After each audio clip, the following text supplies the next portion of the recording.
just wonder, that place in our dreams we can disappear into a world beyond.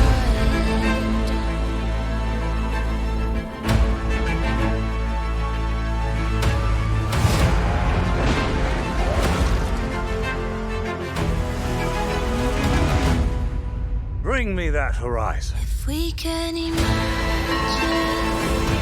and know what to do, we can fall into the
Hello, and welcome to Xbox Game Showcase Extended. I'm your host, Paris Lilly. You may also know me from Gamertag Radio and Kinda Funny. I'm excited to be here with you today. We just saw a recap of Sunday's Xbox Showcase, and wow, 30 games from some of the world's most talented developers, and 27 of those games are coming to you on Xbox Game Pass. We saw the first in-engine footage of Starfield and learned that, yes, Bethesda is bringing it to Xbox, PC, and day one on Game Pass exclusively. They also showed us Battlefield 2042, Sea of Thieves, A Pirate's Life, Stalker 2, Psychonauts 2, and how about Redfall? Like they said, this year, Xbox is all about the games. Today, Xbox Game Showcase Extended is our chance to hear from the developers behind the games that are redefining interactive entertainment. Developers like Double Fine, Playground Games, Supergiant, Rare, 343 Industries, and more. We also have a new accessory design program to share with you, and a couple of other cool surprises. That's enough talk. Let's jump right in.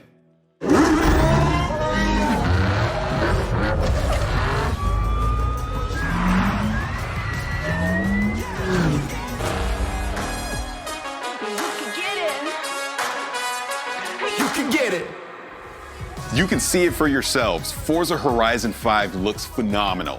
And here with us today, all the way from the UK, is Mike Brown from Playground Games. Mike, thanks so much for joining us. Hey, great to be here. Now, Mike, Forza Horizon has taken driving fans to Colorado, France, Italy, Australia, and the UK. How did you decide on Mexico for Forza Horizon 5? Yeah, so we knew right from the start that we wanted it to be the largest Horizon yet. But it's not far down the path from that you realize you don't want to go big if it's just going to be more of the same. So we also knew that it needed to be the most contrasting, most diverse open world we'd ever built. And then when you start to look at Mexico, it really is like the whole world in one country. It's got snowy peaks, tropical jungles, epic canyons, amazing beaches, beautiful architecture, incredible historic cities, but also modern cities as well. It really has everything. And then you add in the culture, the music, the artwork, the people, the history, and there really is no more exciting location for the Horizon Festival. Now that we're in Mexico, what are some of the authentic elements that we can expect in the game? Yeah, totally. So we've got the largest and most diverse world we've ever built. And as I mentioned just a moment ago, something that really excited us about Mexico is the culture.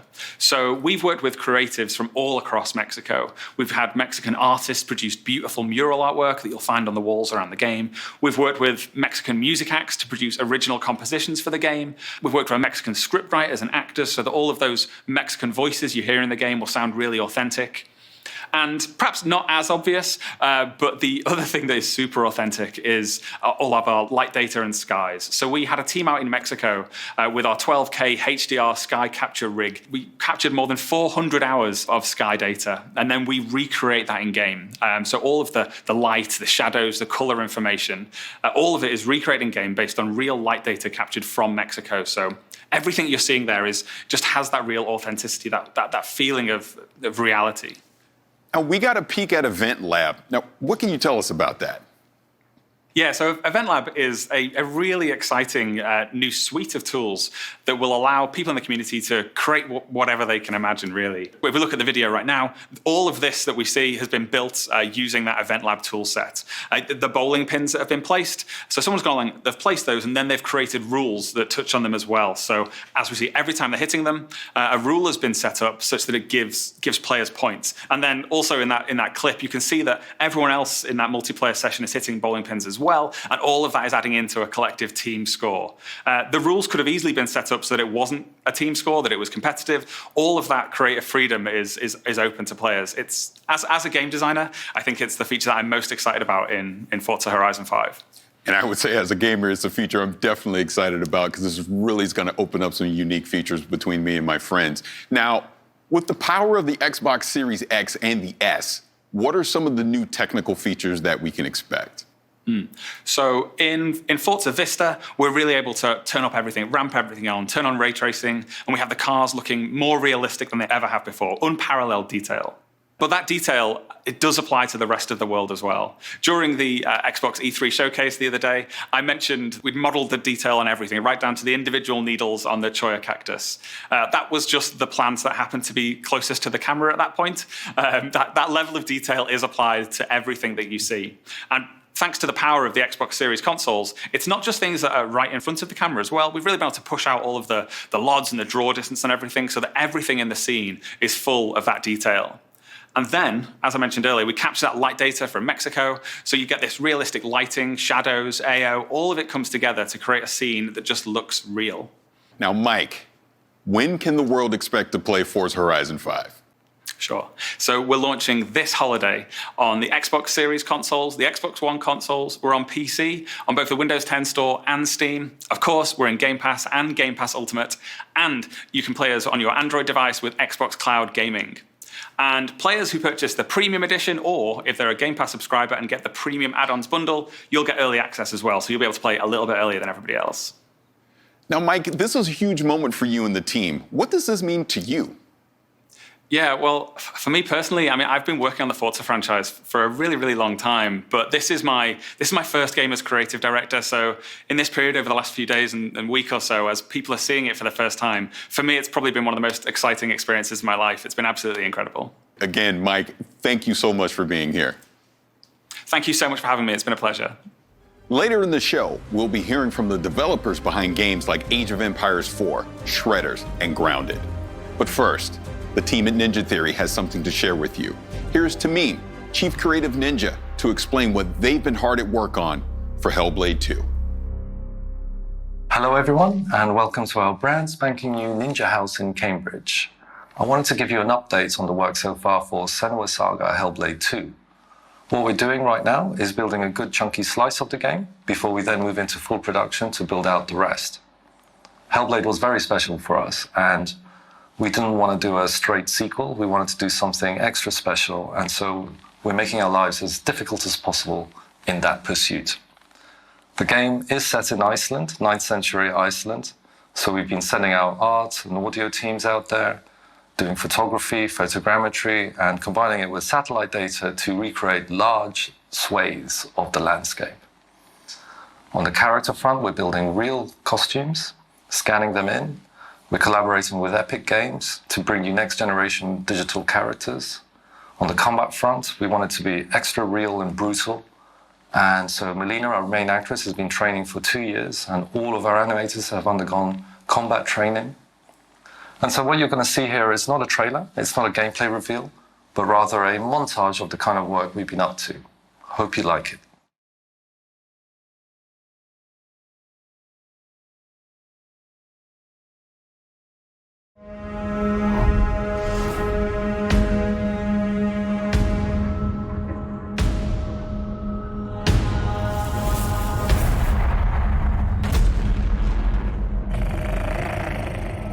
Will you follow me on this journey? By sea, by land, and dreams, through the valleys of despair, over the mountains of rage, to the depth of fear in my mind. You might see me as weak, but I will show you what lies behind my eyes. With our swords, we will forge new stories to strike the gods that haunt us. We will embrace our suffering, soothe our scars of grief, and break their siege of our minds. They may see them as gods, but we will show them what lies behind our eyes. Gá er í á fjalli, undis njóta.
And that is Xbox Design Lab. And here to tell us more about Xbox Design Lab is Naveen Kumar.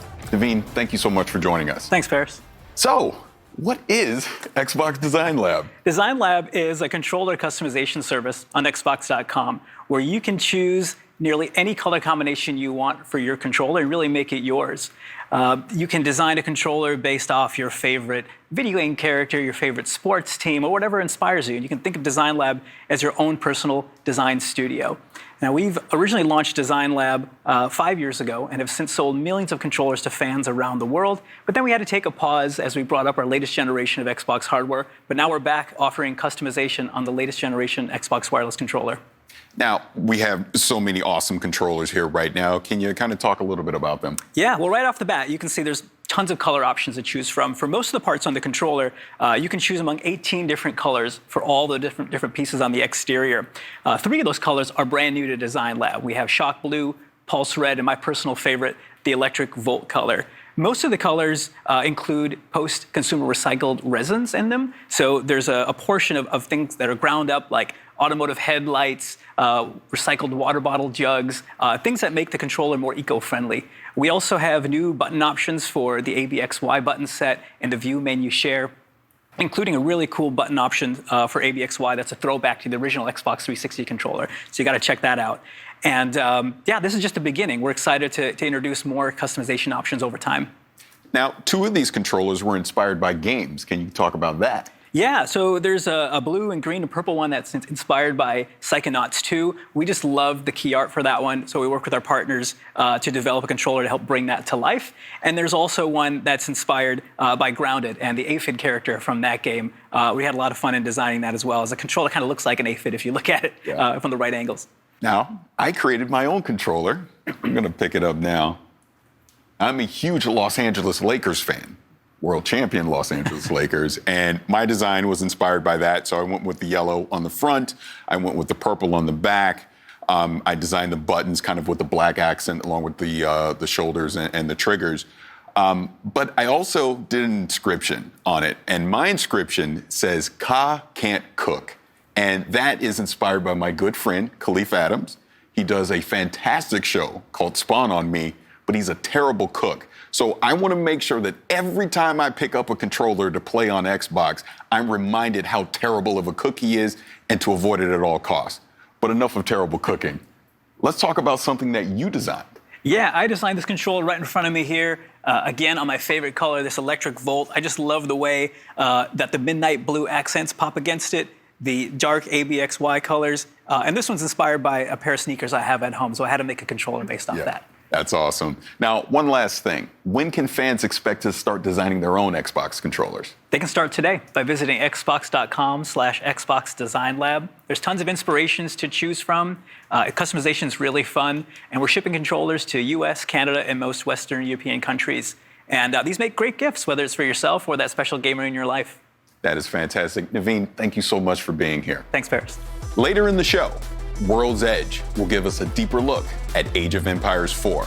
But first, Tim Schafer is giving us a closer look at Psychonauts 2. Hi everybody, I'm Tim Schafer from Double Fine Productions, here today to take a deeper look into Psychonauts 2. Psychonauts 2 is an action-adventure game starring Rasputin Aquato, a powerful young psychic, also a trained acrobat, who ran away from his circus home to join the Psychonauts and expand and explore his psychic abilities. One of Raz's most important psychic abilities is that of astral projection, which allows him to project his psyche into someone else's mind and see their mental landscape made real. He can help them wrestle with their inner demons and fight their actual nightmares in person.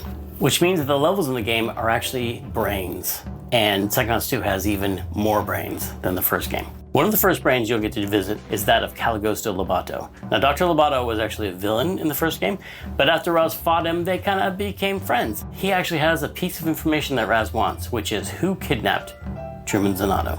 And Dr. Lobato wants to tell you, but he can't, because of something going on deep in his unconscious mind.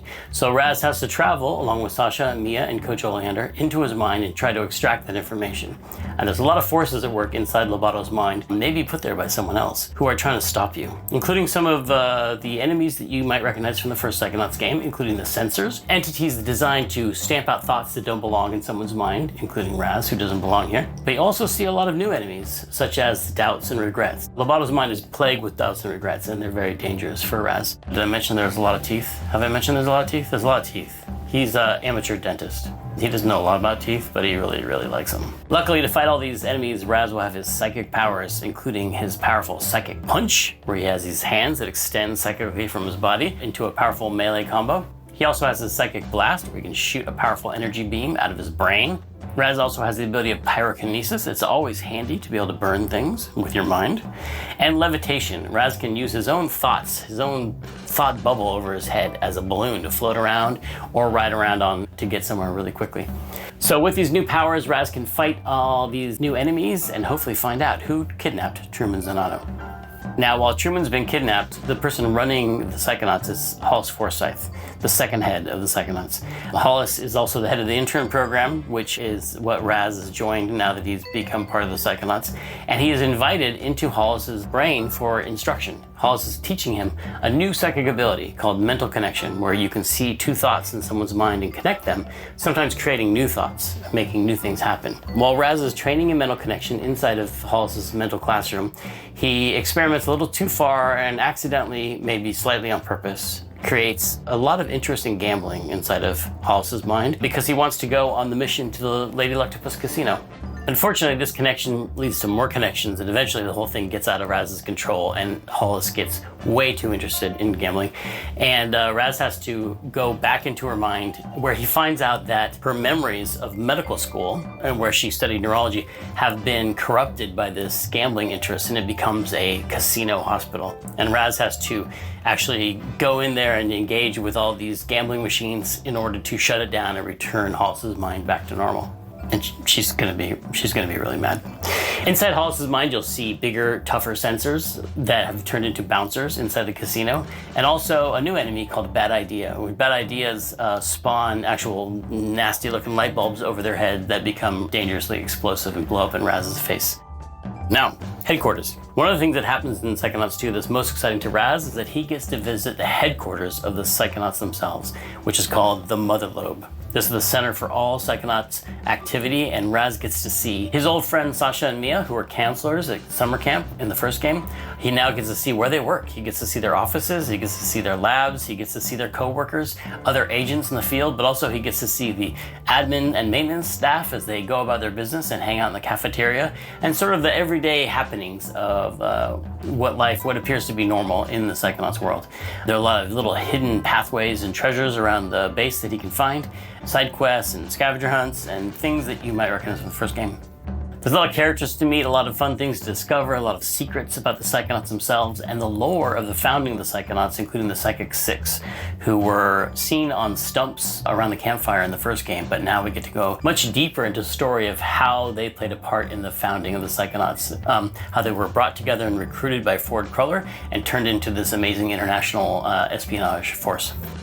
One of the things that was so important about the first game was exploring this natural environment around the summer camp, all the little hidden paths and caves where Raz's adventures took place. And so in the second game, we've expanded on that. There's an even bigger natural environment, multiple natural environments around the headquarters that you can explore.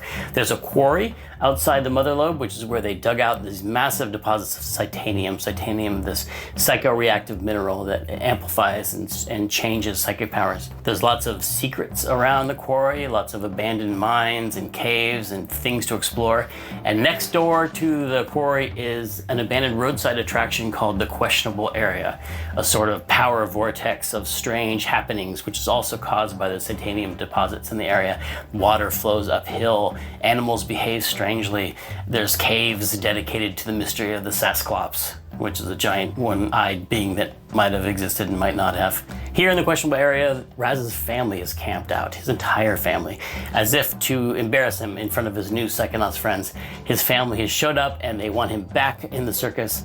It turns out some of his family members, including his own father, have a little bit of psychic power themselves, and they'll be exploring that in Psychonauts 2, and you'll get to find out who put this curse on Raz's family to die in water. The Aquatos have been cursed by a mysterious character to all die in water, and this manifests itself in the form of the Hand of Galokio, which is this hand that comes out of the water, which is really just Raz's psychic construct. Raz is so afraid of water because of the curse put on his family that every time he comes near water, this creepy hand comes out and tries to grab him and pull him under, which is all happening inside of Raz's head.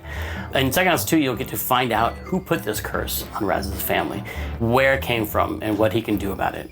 The story you uncover about the curse put on Raz's family links back into the story of the foundation of the Psychonauts, and Raz finds out that his family and the Psychonauts family are actually more intertwined than he believed.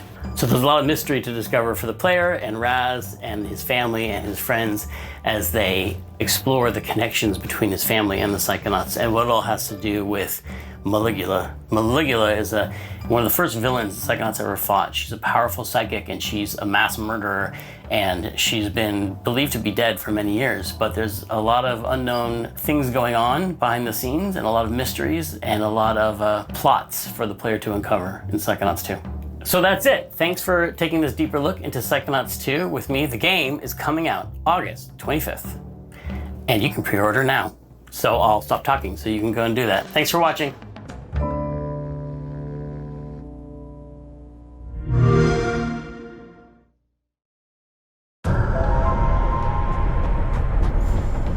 Hello? Nessa! Liu! Lance! Gion! Thanks. No problem. Stick together and let's do this.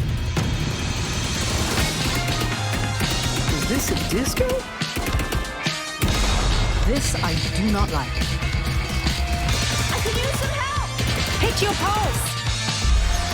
This is not good. This is not good. What if we open the doors and run? Just run. No stopping, no shooting, just straight to the bridge. Get that flasher!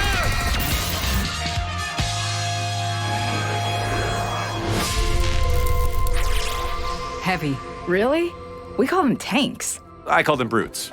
From Latin, Brutus. We'd sound smart calling them brutes. Gion, you don't want to get in here and help name these? Nah, I'm good. Brute!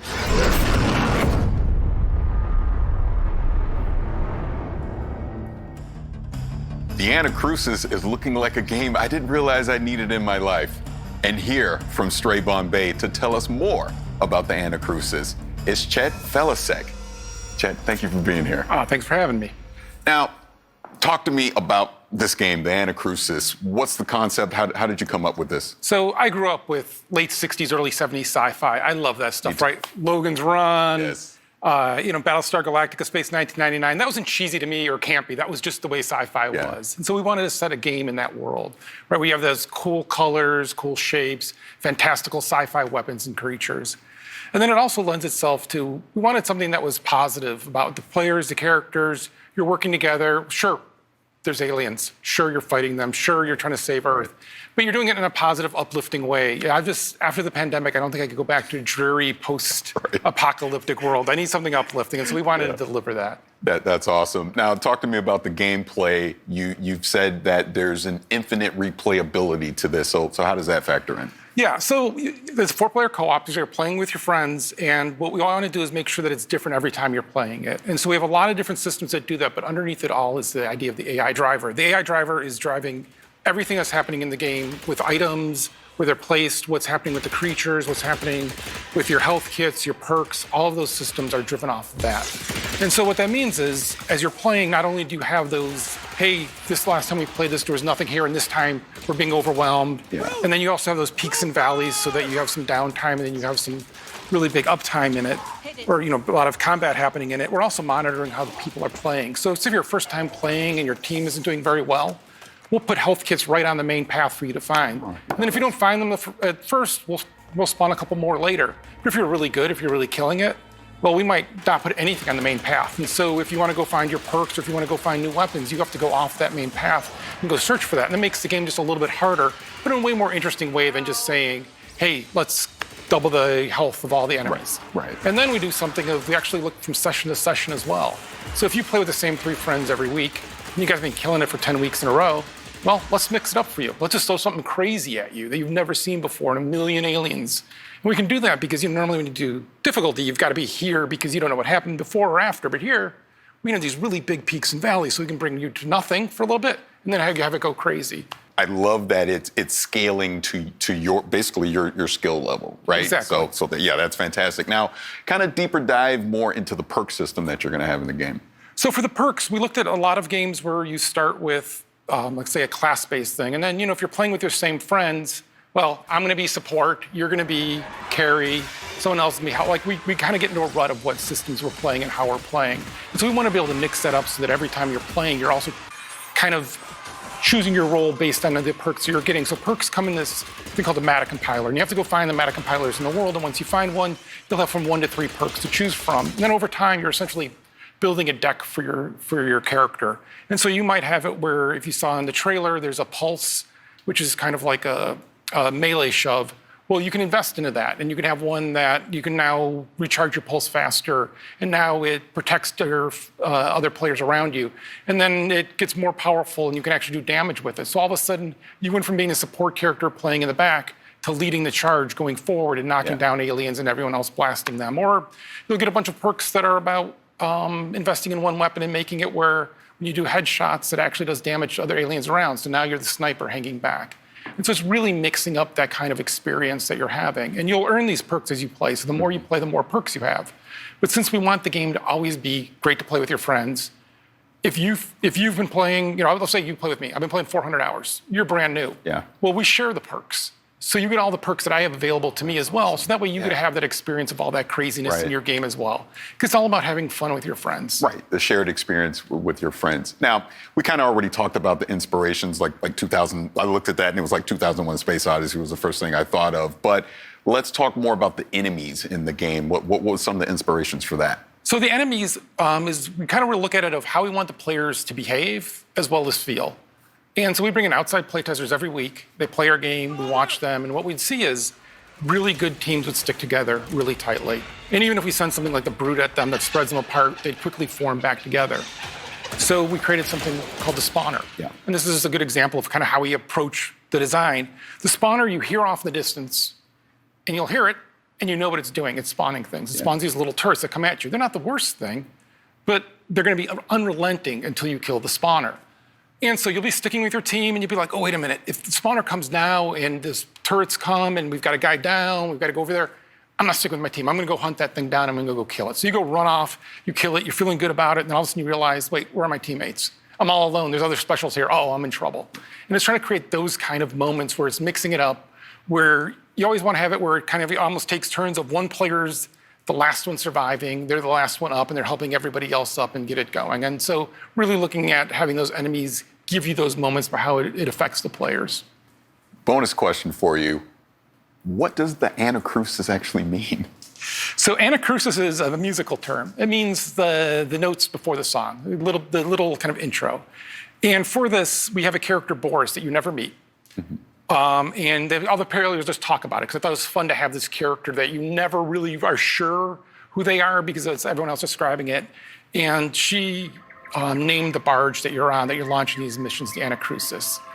And her thought there was, this is not the main event. This is not us against the aliens with fighter pilots and everything else. This is just regular people. This is the pre-battle to the battle. This is finding out about these aliens and what just happened. Oh, that sounds so cool. Again, the Anacrusis, everything that you talked about today, it sounds amazing. I can't wait to get my hands on it. But Chet, thank you so much for being here. I really appreciate it. Thanks for having me.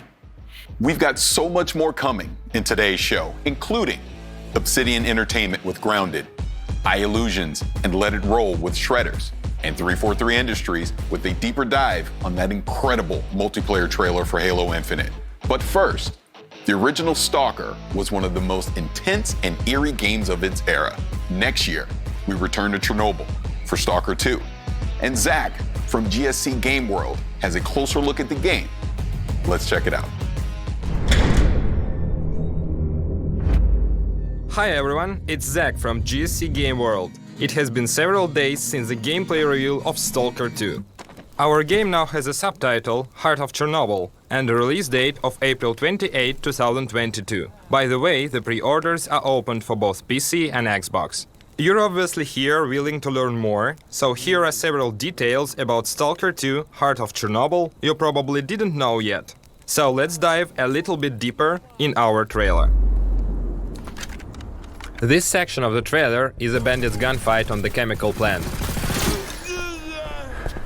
You can see the actual in-game animations of picking up the weapons and installing modifications on the go. The thing is, you can notice the teaser of a new faction. We are not showing the exact moment right now because we wonder if you can discover it yourself. You may actually recognize the exact location on the swamps.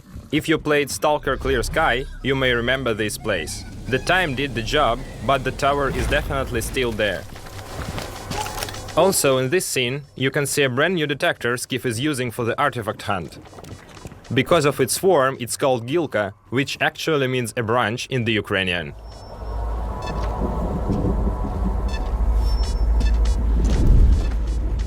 The artifact Skiff is going to collect is called Jelly.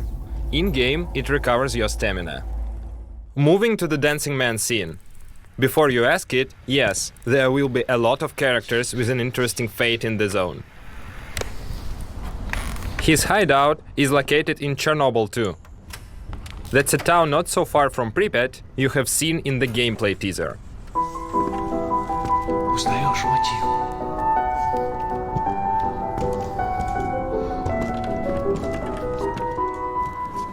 Вот это культура! А ты одно и то же по кругу лобаешь. Сам же просто. The campfires. A small isle of safety in the unwelcoming zone. A place where you can finally have a little rest before another foray.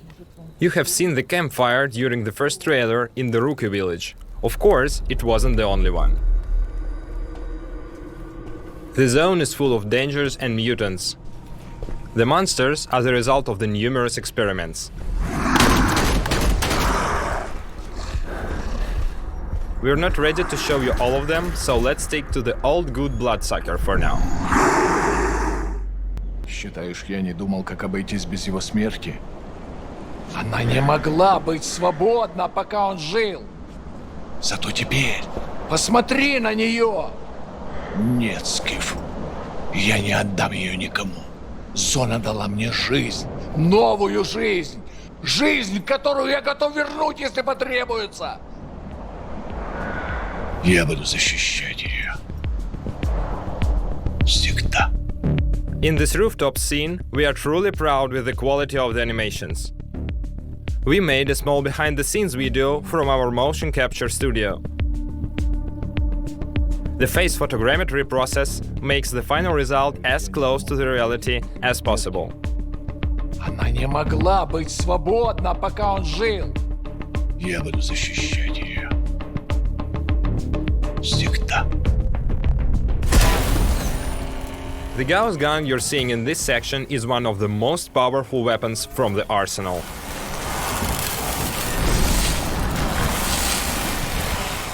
Охренеть. Похоже, пора. И куда ты теперь? В Припять. Moving to the final thing for today, the man at the end of the trailer is Sergei Grigorovich, the creator of the Stalker series. Удачной охоты, Сталкер. Thanks for joining us today. We can't wait for the moment when the time comes to enter the zone on April 28, 2022. As you just saw, Stalker 2 is shaping up to be something special, and I can't wait to play it next year when it comes to Xbox, PC, and Game Pass on day one. On Sunday, we saw the trailer for A Plague Tale Requiem, the sequel to the award-winning A Plague Tale Innocence. And for those of you who are fans of the original, we've got some good news for you too. Amicia, I want to see Mommy. Where is he?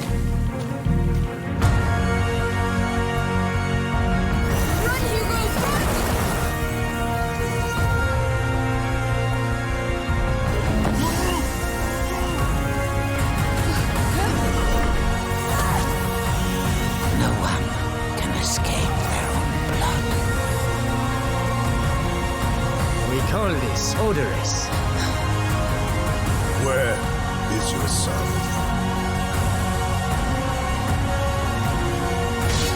You have come to challenge me?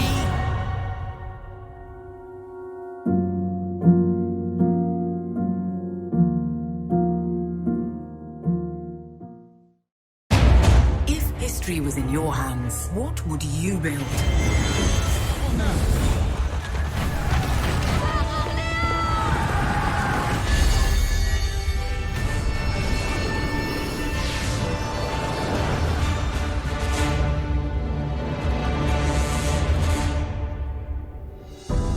The King is back, and here to tell us more about Age of Empires 4 are Adam Icegreen and Emma Bridle from World's Edge.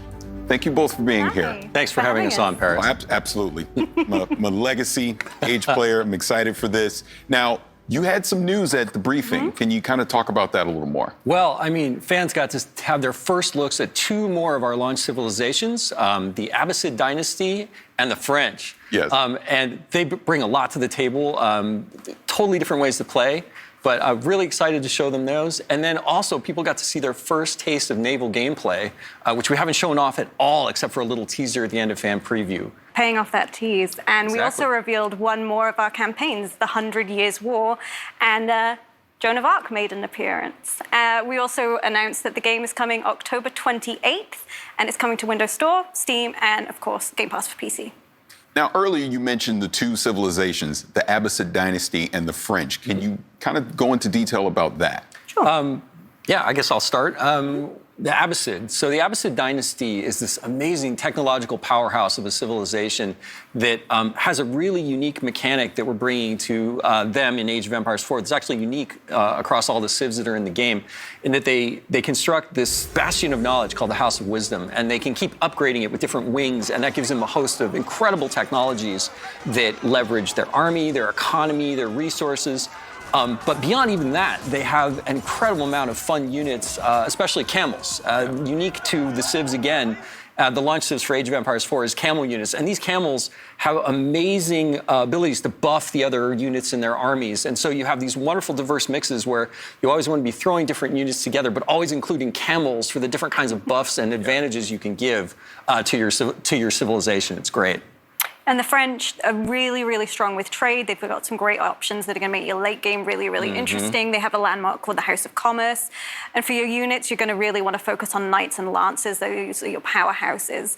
But the French actually made an appearance in the trailer as part of the 100 Years War campaign. And as you can see Joan there, I'm actually wearing her around my neck. She's a feminist icon from history. This young woman who led with her convictions and led a battle, and she was a teenager. And so she's beloved. She's in Age 2 in a campaign, and so we know Age fans are going to love seeing her again. And the 100 Years War, with the multiple missions, like the Battle of the 30, are really going to bring that period of history to life. And all the live action footage that you saw in the trailer on Sunday, that's all from within the game. Wow. We have these multiple documentaries that will play between the missions to storytell and really bring it to life as you journey through the 100 Years War. Yeah, taking a completely different approach to how we're telling a story in... Matter of fact, I don't think I've seen any game that does what we're doing in terms of how we're showing the story and how we're getting people involved with history. So it really, super exciting. Really brings it to life. And I've learned things about English history from these documentaries I didn't learn in school. So they're educating as well as moving the game forward. Now, community feedback is always important in any game, but especially in something like Age. Now, how have you taken some of that feedback into development for Age 4? So we formed a community council back in 2017. We wanted our community and our players to have a seat at the table for development. We're making the game for them. So they've been hands-on with the game for a really long time and giving us their honest feedback. And we then take that to the game team and they look at making changes based on what they've told us. So they've influenced things from the look of the UI icons, the influence system that's built into Age 4. They've really, really helped us with their viewpoints make the game better. And one thing they really pushed for actually was naval. Yeah, it's amazing. We actually, if you look at a lot of the data, we see data on all of the Age of Empires games that people play. And naval is one of those things that in Age 2, a lot of people don't use it, which is crazy, right? But if it wasn't there, people would miss it so much. And sometimes we have to ask those hard questions when we're making games, right? We say, like, do we need to do this? And it was something that we felt weird about. And we went to the council with it and we're like, hey, not even you guys don't play naval all the time. Like, do we need it? And they're like, yeah, no, we see your point, but you have to have this. Yeah. And it was great. It was a great reaffirmation. And we throw a lot of things like that at our council to make sure that we're making the game that's great for all the different kinds of players that love Age of Empires all over the world. And now we're heading towards launch. Yeah. We're branching out beyond our council. People are going to get hands-on for the first time. So we had a fan preview event back in April, and we looked at the feedback from that and have made changes since then. So, you let us know that you didn't feel like the weapon scaling was quite right. So we've gone ahead and we've improved that. That is fantastic. Now, you actually hit on something that I wanted to jump into because Age has been around for a while. There's been previous games, but you continue to make content for those. So what's some of the news you can share as far as development with some of the legacy Age games? Well, we have a new expansion coming in August for Age 2 Definitive Edition called Dawn of the Dukes. And in that expansion, we're going to be adding 2 more civilizations, the Bohemians and the Poles, and 3 new campaigns for the Lithuanians, the Bohemians, and the Poles. And those are great stories about really cool, brother and sister teams that work together to kind of rise up these empires. And I can't wait for people to get their hands on it. And the great thing is that if you pre-order Age of Empires 4, you get that for free. That's part of the deal for pre-ordering Age 4 on the different platforms. And for Age 3, of course, because we don't want to leave them out either. No. Age 3 Definitive Edition, we're hard at work on an African PDLC with new civilizations and campaigns. Cool. Yeah. And I can't wait to show more, but we're not ready to talk about that one just yet. But if you don't want to miss out, go to ageofempires.com, become an insider. You get little sneak peeks at things we've got coming and chances to get hands-on with content early. Yeah. Now, shifting us back to the present in Age 4, what's some of the things people can expect as we lead up to launch? Well, we've got a bit of an exclusive for you today. We're going to name our remaining launch civs and our remaining launch campaigns. We're not going to show them just yet. That'll come closer to launch. Mm-hmm. But our 2 remaining civilizations are the Holy Roman Empire and the Rus. And the names of our 2 remaining campaigns are the Rise of Moscow and the Mongol Empire. All that sounds fantastic. Please. No, I was just going to say I'm so excited. I get all gushing about things like this. You're going to have to wait a little more to get information and see more detail on those civilizations and campaigns, but we've also got a ton of stuff planned. We have a beta that's going to be coming up. Mm-hmm. So you can go to ageofempires.com to sign up be an insider to get in our beta and get a chance to actually get hands-on with the game. Mm-hmm. And then, of course, again, we're launching October 28th. Yep. Not long to wait. On Steam, on Windows 10, and on Game Pass for PC. Mm-hmm. So it should be great any way you want to play. We're just really excited. That is great, and I'm sure Age fans all around the world are really looking forward to that. So, again, Adam, Emma, thank you so much for being here. Thanks for having us on. No, thank you. Massive battles across land, air, and sea have been a hallmark of the Battlefield series from the beginning.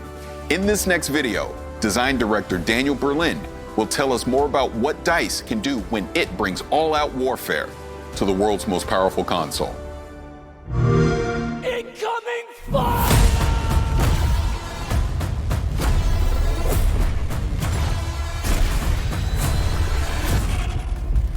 Attention all squads.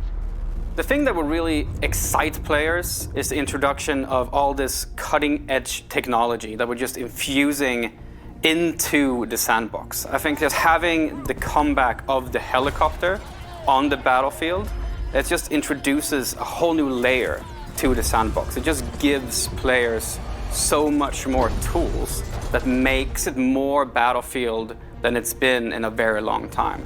We really enable our players to be really, really creative with the tools we give them. And that's what Battlefield is kind of all about. Being in a massive, open war setting and being able to say hey, there's a problem over there, go solve it. And the players actually choose how they want to solve that problem, and through that process create their own Battlefield moments.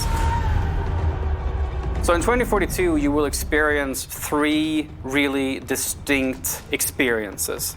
The one we're talking about right now, we're talking about today, is the experience that we call the all-out warfare experience. Now, this is the place you go in 2042 when you want to have those classic Battlefield experiences, this massive war where it's, air, land, and sea just coming together in these massive battles. But we've actually made a distinction between 2 separate experiences within the all-out warfare experience, and that's Conquest, which is very much a staple for our franchise. It's something that our fans know and love, and we're just taking the Conquest experience to the max this time around. Conquest is all about the freedom, the access to the sandbox, being able to choose where you fight, how you fight, where you want to go. But it's also experience that will allow players to kind of choose their own pacing.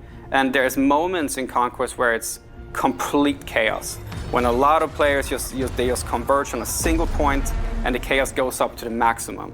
But there's also moments within Conquest where, you've just had that big battle, and now you've won that battle, and you go okay, you bring up your map and you have a conversation with your friends, and you say okay, where do we want to go next? Oh, we need to go over there to that state. Okay, how do we get there? Oh, let's call in a vehicle. And a vehicle, you can call it in wherever you want, and then your friends, you hop into the transport vehicle and you go across the map and you go to a new location where there's a new fight. So Conquest is just that full freedom to the sandbox. And right next to that lives the other experience within All Out Warfare, which is Breakthrough. And this is a significantly more guided experience. It takes you on a journey throughout the entire map. And in Breakthrough, there's an attacker and there's a defender team. And we kind of compress them into fighting head-on in a specific space. So the time to action is short, and the level of chaos is really, really high. There's helicopters, and there's tanks, and there's infantry. There's just everything happening, and it's just complete chaos in Breakthrough. So All Out Warfare kind of takes these 2 fan-favorite staple modes, and we make them distinctly lean into their specific strength. And that's on the Xbox Series X and the Xbox Series S, you will actually be able to play all-out warfare experiences up to 128 players, which is a double to what we've done in the past in the franchise. And this is really, you can have those moments when you're playing 2042, when you're sitting in the helicopter and you look down and you just see this, sea of tanks, soldiers, infantry, helicopters, fighter jets just moving in unison, and you kind of get this feeling that you're part of something bigger, like a really, really massive army. And that's the strength of the massive play spaces that we're building. And we're able to really make this play really well. We've altered our way of handling level design. Because it wasn't just as simple as, just making it bigger and then portion the locations out. It doesn't really work that way. So we've leaned into a new type of design mentality that we're calling clustering. Now, what clustering means that you will have a massive battlefield in front of you. But within this massive battlefield, you will have particular clusters of objectives. So the map Hourglass is set in Doha, Qatar. And it is, I'm not going to go into any specifics about exactly how large it is, but it is definitely one of the larger maps that we will have in 2042. It's one of my favorite maps personally, because it has some really, really cool, distinct locations within it.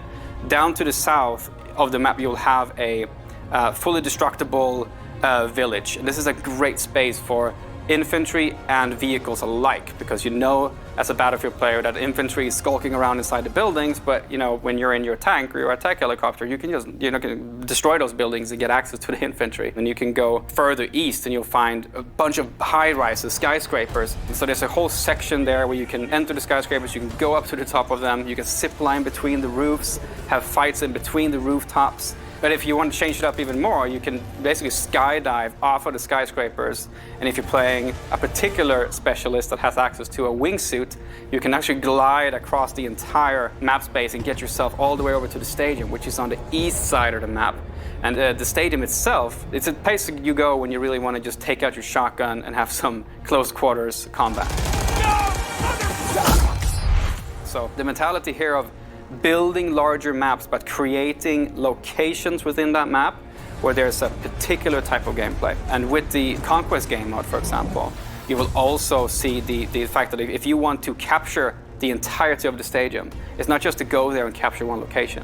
You actually have to capture multiple locations within the stadium in order for you to kind of to consider it yours, that your team can actually get benefits from it. So lots of dynamic moments on Hourglass. And if you saw in the gameplay trailer as well, there's a massive wall of sand moving across the entire gameplay space. So what happens when this massive wall comes, of course, it engulfs you in the storm itself. But as it passes by, it leaves the entirety of the map in a different mood, in a different light, and it changes the visibility for the player. And this is a really good time for you to lean into our Plus system, where you have the capability to actually alter the customization on your weapon. But I'd also like to mention, though, that the wall of sand is one thing, right? But there's also the possibility of the tornado.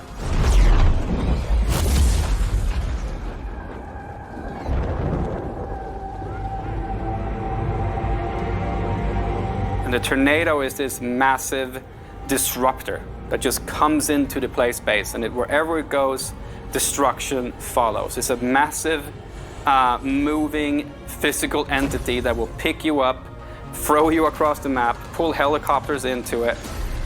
It's just a crazy, fun physics experience that happens as you play the map. So everything is in the hands of the player. This really is a sandbox. And these moments are in the hands of the player. While in other games, the battlefield moments are pre-scripted, in our game, they just happen. And they happen differently every single time because it's players controlling what's happening around you. That's something that you only get in Battlefield. And that's why I love Battlefield so much.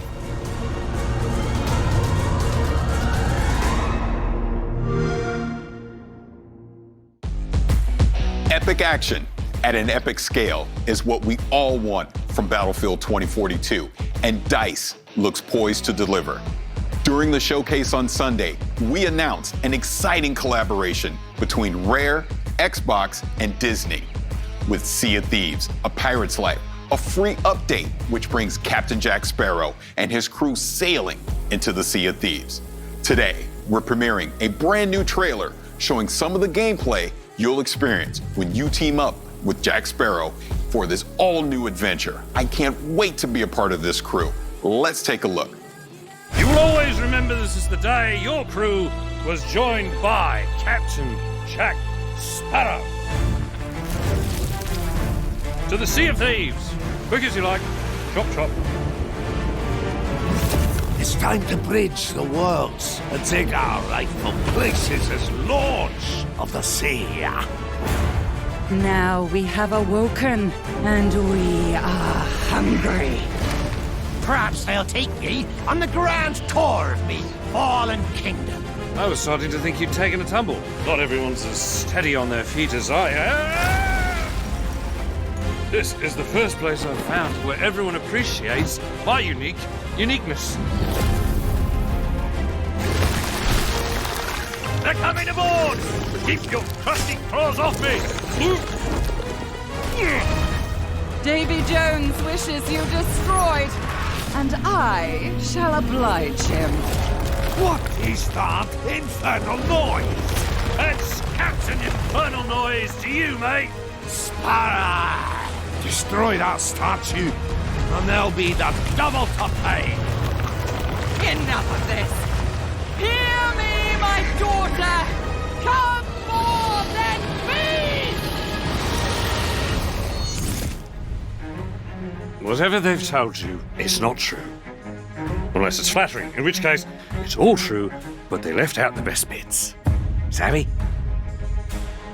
Hey everyone, Joni, executive producer on Sea of Thieves here. So we've shown you the cinematic trailer, we've shown the gameplay trailer, but there's still more to come. So on Sunday at 11 AM Pacific, 2 PM Eastern, 7 PM UK and 8 PM in Europe, we have the Sea of Thieves A Pirate's Life showcase. So this is a real deep dive just into all of the details behind this collaboration with Disney. How did we bring Jack Sparrow into our world? How did we capture his humor and his charm and all of the kind of characters that are coming in as a part of this? You're going to get a first look at a couple of tales and actual gameplay of those. You're going to get some behind the scenes interviews with our development team and also just to chat with us and with Disney just about how this collaboration came to be. So it's going to be amazing. I hope everybody tunes in. So we'll see you on Sunday.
I'm ready for the danger zone.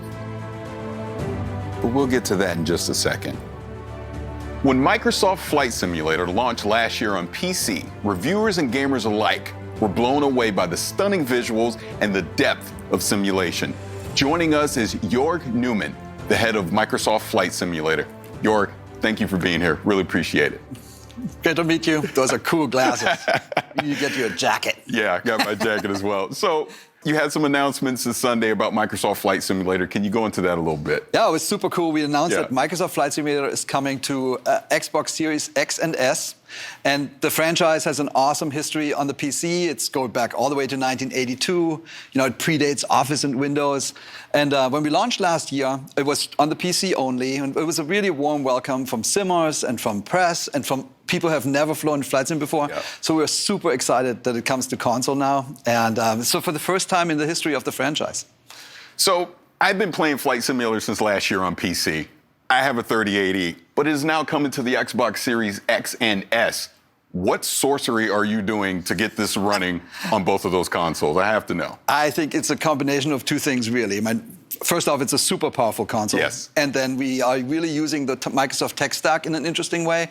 So as you know, Series X and S is like a beast. The GPU is awesome, super powerful CPU with multiple cores, RAM, fast RAM. We can run in 4K. That's super important for planes because you sit there in the cockpit, you need to be able to read all the text. SSD, fast internet. So it's basically the equivalent of a really powerful high-end PC. And on top of that, on Flight Sim, we're using the Microsoft stack a lot. Like we have 2.5 petabyte of data. It's 1.6 million CDs sitting on Azure. And we're basically streaming that down as you go. And we also do machine learning algorithms up there, and that is how we build procedurally in runtime 1.5 billion houses and 2 trillion trees. So it's a combination of those two things. Super powerful console, super good use of the Microsoft tech stack. You get it to work on console. That is fantastic. Now, with Xbox Game Pass, and with it coming to console, you're going to expose Flight Simulator to a lot of new gamers, right? So what are some of the things that you're going to do to make it more accessible to a wider audience? So you're exactly right. We had a little bit of that last year when we launched because we knew the flight simmers, that's their hobby. They came in, they know everything about aviation, they know exactly what to do. But we had a lot of people come in through Xbox Game Pass on PC and basically tried for the first time. So even on the PC launch, we did a bunch of work on onboarding with tutorials. We gave some assistances. But now for this Xbox version, we're actually doing a ton more. And I actually brought you a little video. And so there's 5 things we did. The first thing, if you're becoming a pilot, the first thing you do is you do a discovery flight. It's basically, you know, you have a flight instructor next to you. He does most of the work, he or she. And you get to steer the plane and feel really good about yourself, right? And so we said, we need to recreate that. So we picked 10 places on Earth, like some of the most compelling places, like Mount Everest, or Rio de Janeiro, or New York, or the pyramids. And we basically put you in a plane, it's ready to go, it's beautiful weather, and all you need to do is fly and have fun. And it really is an onboarding experience, is super good. And then we noticed on the PC side that people really love to explore the world in Flight Sim. I did that. I've spent like a month in South America, and I've never been to South America, and it was super cool. But it was only visuals. And you know, so you didn't quite understand how everything fits together. So now we added labels, and Bing has all these labels basically for every POI, like famous place or river or mountain. So we have all those now, and we put that into the world map. And even if you go down and you try to plan out your flight, you can now see all the cities around you, and it totally transforms the experience. Same in game. So we now have labels in game where you see, you know, here's Everett. Over there is, you know, whatever, and you learn about the planet more, and it's a much more enriching experience just experiencing the planet. Oh, yeah, absolutely. Yeah. The next thing we did is we revamped the tutorials. We wanted to basically smoothen out the onboarding experience. We wanted to retain knowledge more. So we had 8 tutorials on the PC. Now we have 22. Oh, wow.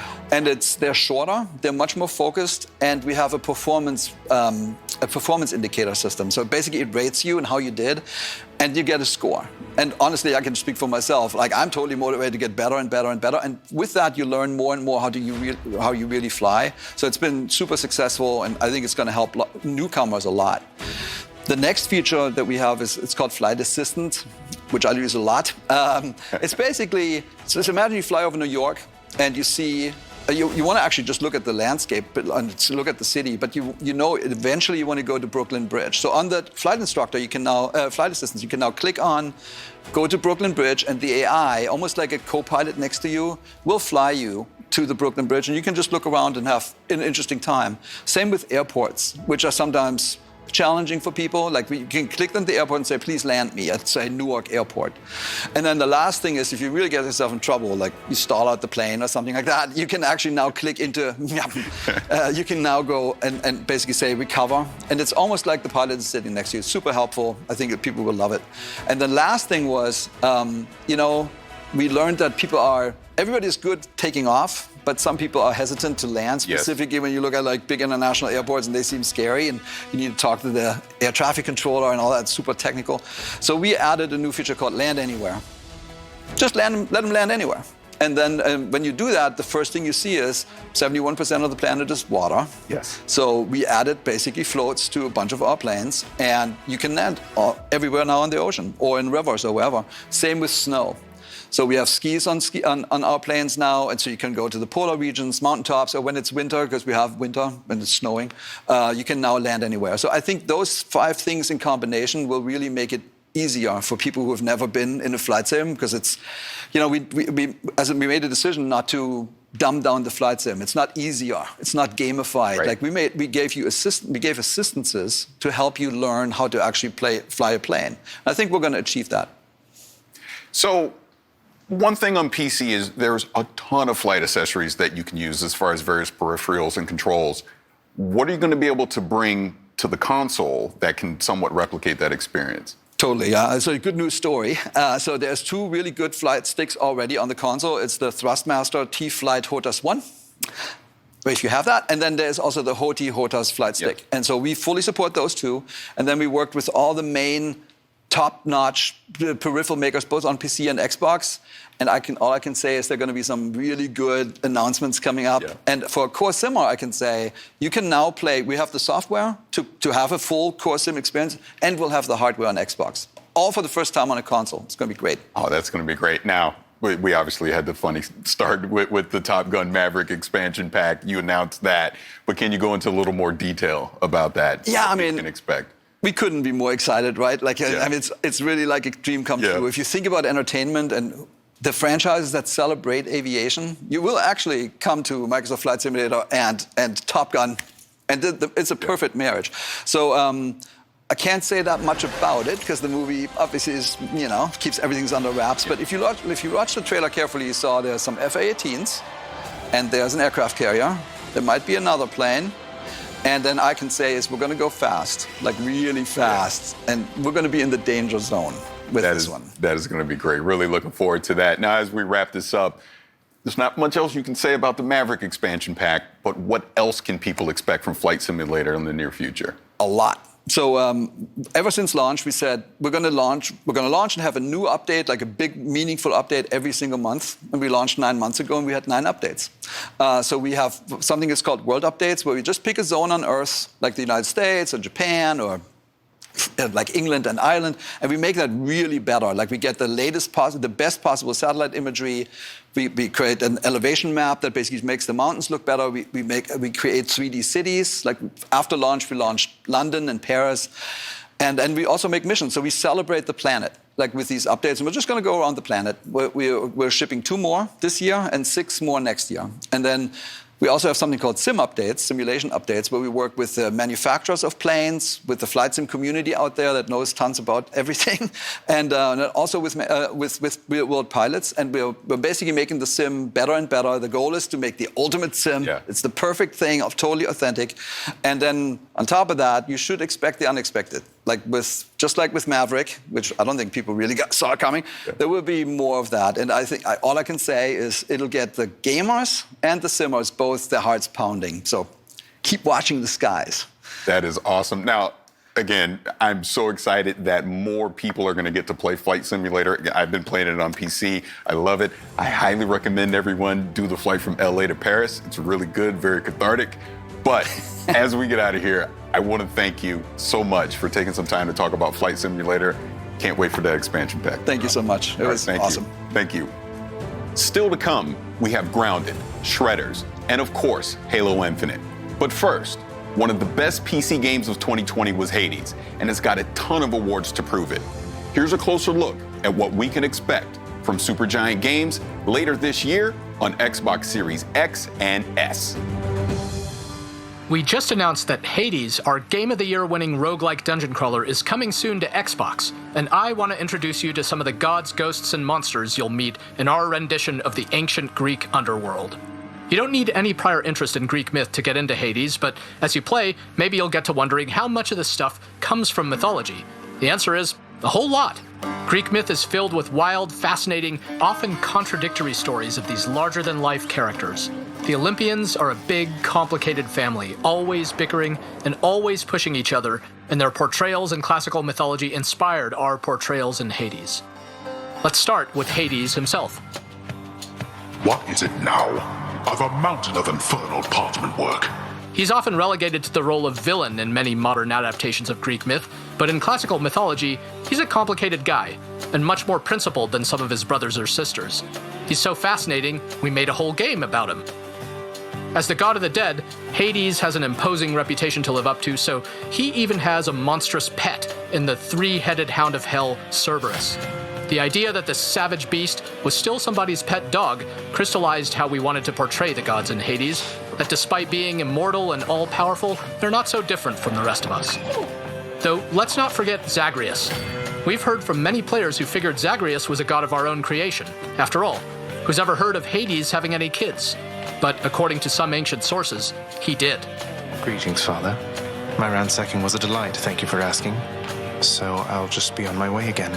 In classical mythology, Zagreus is a little-known chthonic god, meaning a god of the underworld, sometimes associated with Dionysus, the god of wine. But in other cases, he is associated with Hades. How could Hades have a son nobody knows about? How does he fit into the myths we do know of Hades? We were so drawn to answering these questions that they form the basis for the entire story of this game. If you're the prince of the underworld, who do you get as your personal trainer? That would be Achilles, a near-invincible warrior in his day, once called the greatest of the Greeks. Good to see you, lad, despite the circumstances. Remember your training out there. The pain of death is but another obstacle. Hades takes place after his untimely demise during the Trojan War, once he's had a lot of time to reflect on his life choices. Achilles lived in glory, so he's got an okay gig in the afterlife, but some wretched souls end up in a really bad spot in the underworld. And for better or worse, they get to meet Megara. Ever stubborn, aren't you? Maybe my whip might make you reconsider whatever it is that you're attempting here. She is one of the three Fury sisters tasked with torturing some of the absolute worst souls for all eternity. And in our game, she's also tasked with making sure Zagreus doesn't make it out of the underworld. These two have a lot of history, and since the story of Hades keeps moving forward each time you play, the more you run into Megara, the better you'll get to know her. There's also Thanatos. Death approaches. He may decide to drop in on you when he isn't busy whisking the souls of the recently departed to the underworld. Thought you could just get away from me, did you? He is the personification of death, according to Greek myth, though represents more of a peaceful death than, say, the kind that happened a lot during something like the Trojan War. So even though he can seem a little sinister at first, in the spirit of the mythology, we wanted our Thanatos to have a gentler side. Thanatos has a couple of brothers in Hades, such as Hypnos here, the personification of sleep. What? Paul says here one of the wretched thugs got you. Too bad. When he's not dozing on the job, Hypnos can comment on every single possible way you can die in this game, of the dozens and dozens of different possibilities. Where did all these gods of the underworld come from anyway? According to the Theogony, an ancient Greek creation myth by Hesiod that introduces all the gods and their ancestors, many of the chthonic gods came from Nyx, the personification of night. Darkness guide you, child. You have outgrown this house. Of that I am now certain. Should you return again here, I shall keep you safe. She is a primordial goddess, meaning she is much older even than Hades or the Olympians. And in our game, she has an important role in the underworld, not the least of which is helping you unlock some of your hidden power. There are 30 different characters to meet and grow closer to the more you play Hades, and we hope you enjoy getting to know them all. Some of them feel truly ancient and godlike. Some are funny, some are scary. We found them incredibly inspiring and hope you do too. once you get to meet everybody when Hades comes to Xbox One and Series X on August 13th.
Да пошел ты.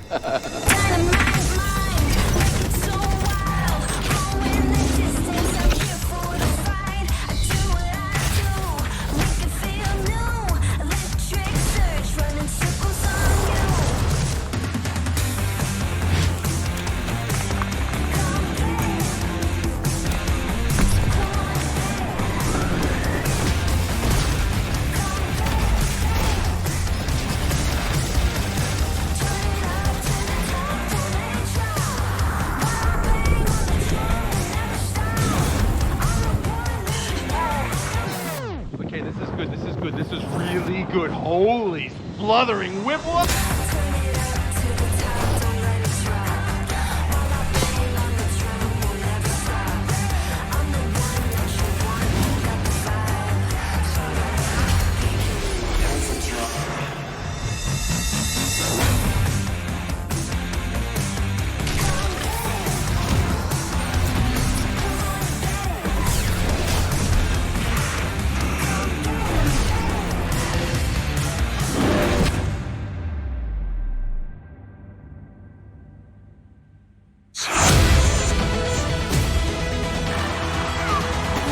Go big or never go home.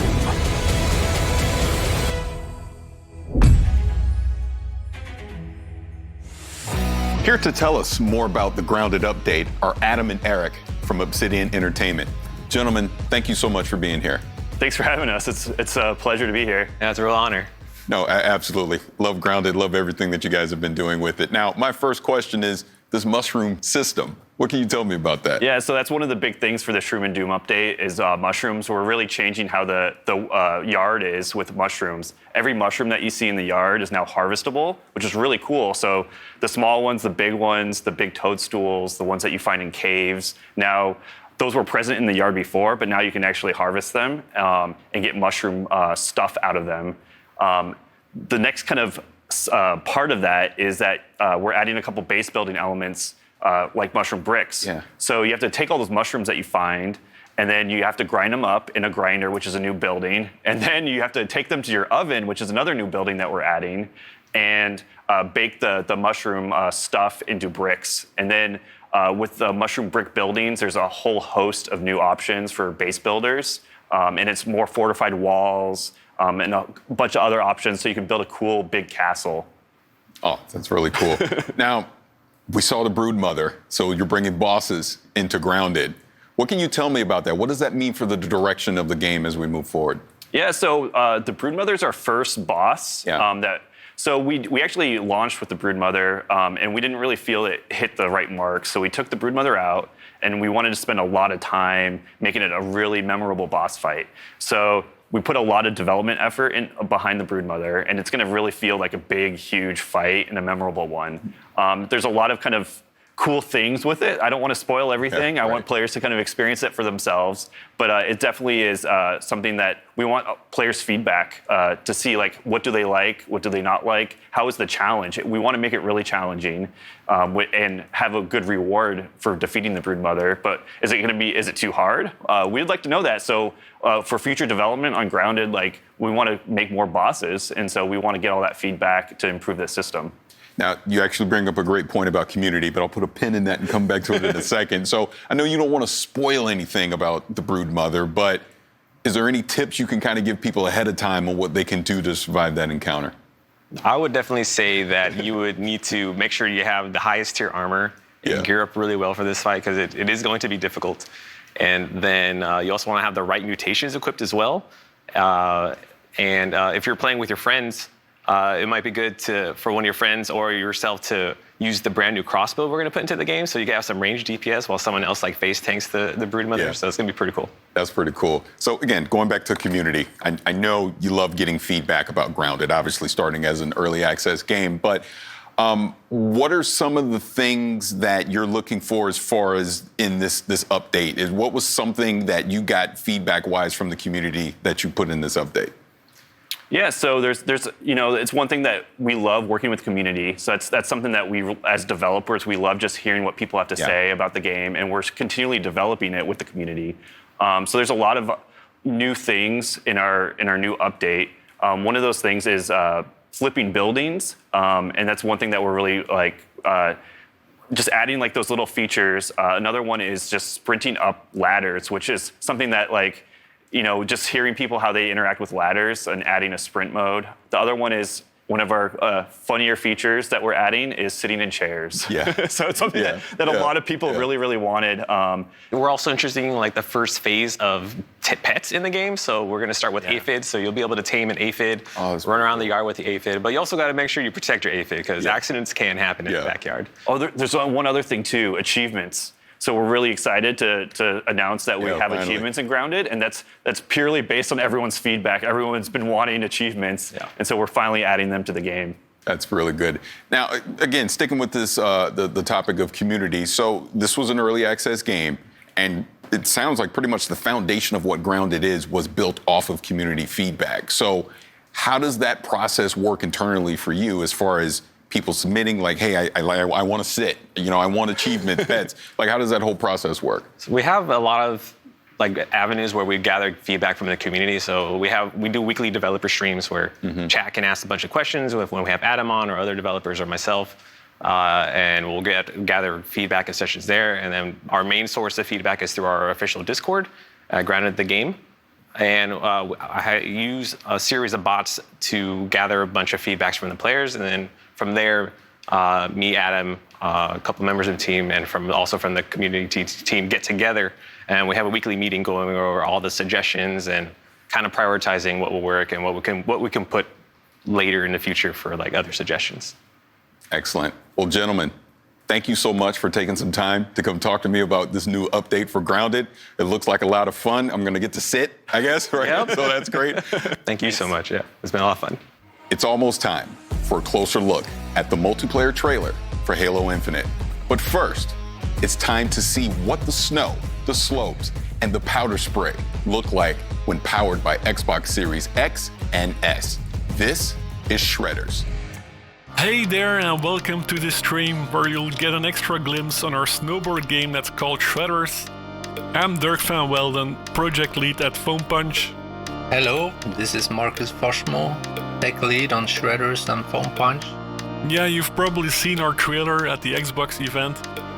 We've been tinkering on this game for a while now, and while it's still in development, we're happy to show you more of this game. So I'm switching to our developer drone cam. I can actually spawn wherever I want, like instantly. But I first want to show you some of the areas we've been working on. This mountain resort is called Frozen Wood. It's inspired by some of the resorts in the French Alps where I've been snowboarding a lot. It has these cozy parks, side kickers, half pipes, really big rails, a lot of features in there, way more than you would expect in a normal mountain resort. But hey, this is a video game and we want as many features as possible. So yeah, like I said, this is completely open and you can go snowboarding anywhere you'd like. You can do some missions, there's like a story evolving around the main character that wants to participate in a kick-ass invitational border cross event. But you can also just cruise around and find some nice lines with a good flow, like for example here in this pillow-like environment that was shown in the trailer. Or you can go up there, like take some huge kickers and big rails at the big park. And just look how big this mountain range is. Like we've got space for industrial areas and street areas. There's backcountry, high mountain riding. There's even an old Italian looking village you can shred. A lot of these locations have been inspired by events happening all over the world and snowboarding movies that inspired us these past years. It's kind of a tribute to, in fact. Also, anywhere you go, you can always ride during golden hour due to our real-time lighting engine. But hey, having a fun and realistic environment is nice, but it's not fun without nailing the riding itself, right? Yeah, so for the actual snowboarding, a big inspiration for us all, I think, has been pro riders, snowboard movies, and all the crazy stuff that they do on a snowboard. And of course, ourselves riding in real life and just having fun and being creative on a snowboard. That's something that we want to bring into the game. Conceptually, we're trying to keep the convention of one stick for the board and one stick for the body, and directly map that onto the snowboarder. So at any point you should get a physical or animation response as soon as you're touching those sticks. And it gives you a lot of freedom in your playstyle, so you can choose to be smooth and lazy, or if you are more like fast and aggressive, or you can change up your style however you want. You want the motions kept fluid and stylish while still being very reactive. So that's a big challenge, and we had to create a complete animation system dedicated just for this. And here you can see the board interacting with the snow. He puts some weight into his turn and he really digs in those edges into the snow for a clean carve. Or you can just use the board stick here to speed check, to line up for a feature. But you can also use both of the sticks combined for even greater control. Yeah, like here you can see him balancing on the tail of the board. This is called buttering. And from this stance, you can also start tricking just as in normal riding. So for the trickster system, we're trying to give as much control as possible to any trick you've seen in a movie or any crazy trick that you can imagine, while still making it look great. Every grab you can do, you can also tweak it out with the board stick. So for a really big spin, you have to get the timing down in the takeoff. And while you're in there, you keep your body tight, so you keep spinning at that high rate. And then it's just a matter of putting down your feet when it's time to land. When we succeed, it looks very simple and natural. So that is what we're trying to achieve, a really fun snowboard game. A new day is upon us. A new generation built to fight. Together, we are unstoppable! Are you ready?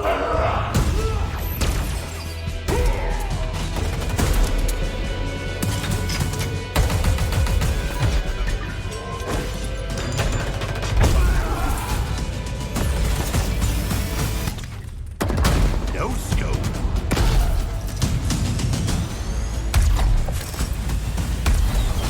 Big shot. Killing spree.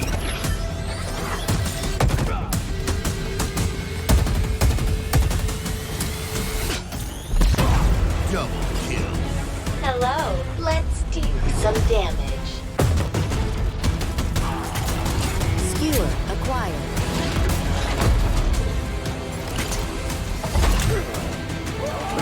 Grapple jack. Claim the enemy flag. Return it to base.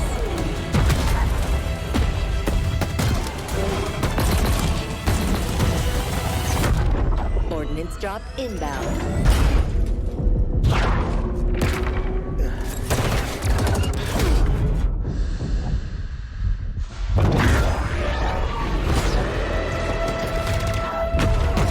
The flag is ours. Please call at your earliest convenience.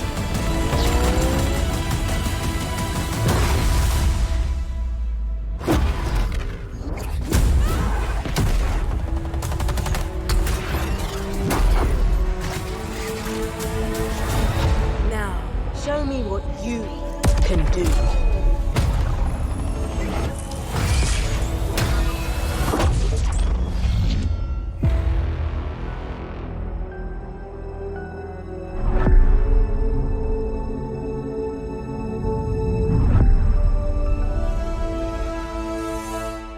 I am so excited to have Tom, Alex, and Quinn from 343 Industries. Gentlemen, thank you for being here. Thanks for having us. Now, I've watched this multiplayer trailer numerous times, and I want to see some specific moments from it so we can break it down. So can we roll the trailer to 15 seconds in, and let's talk about a new character. A new day is upon us. A new generation built to fight. Together, we are unstoppable. Are you ready? All right, now who is this character? She looks like she's in charge. Your senses are right there. She's very much in charge. That's Commander Laurette. She's in charge of the Spartan Academy, which is the kind of contextual wrapper that the whole multiplayer universe lives in.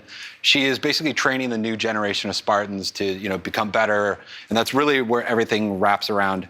I really love this character, and then what's cool is not only is it kind of the contextual wrapper for the game, but it's also we have a whole suite of academy features, we call them, where there's a tutorial that teaches the players the fundamental basics of the game. There's weapon drills that let you practice with every weapon that exists in the game and improve your skills with those.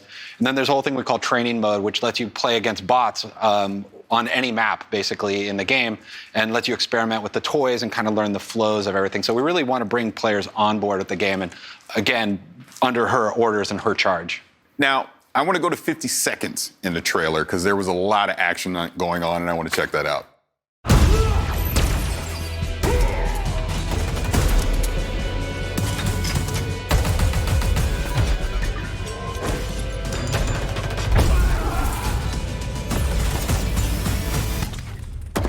No scope.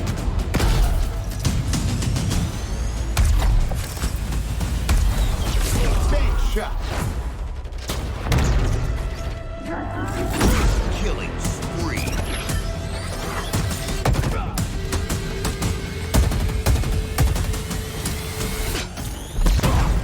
Now, you may have noticed I sat up in my chair a little bit on that one because there was a lot going on there. So please, if you can break that down, let me know what we were seeing. There's a lot to break down. I don't know if we got enough time to get all the way into it. Yeah.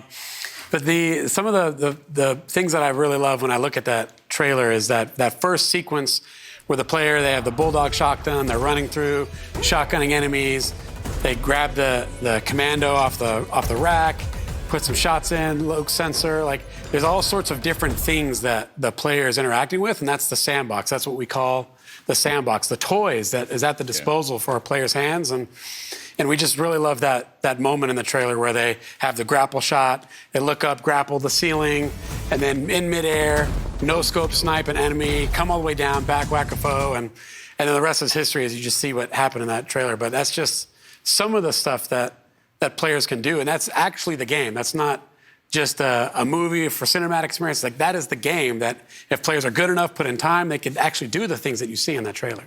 Yeah, and few things are more important to Halo multiplayer than like interacting with the sandbox and combining it, picking it up off the map and combining it into awesome play styles. So what we did was every sandbox item in the game, when it's spawning on an object in the map, so you can see where those things can be found.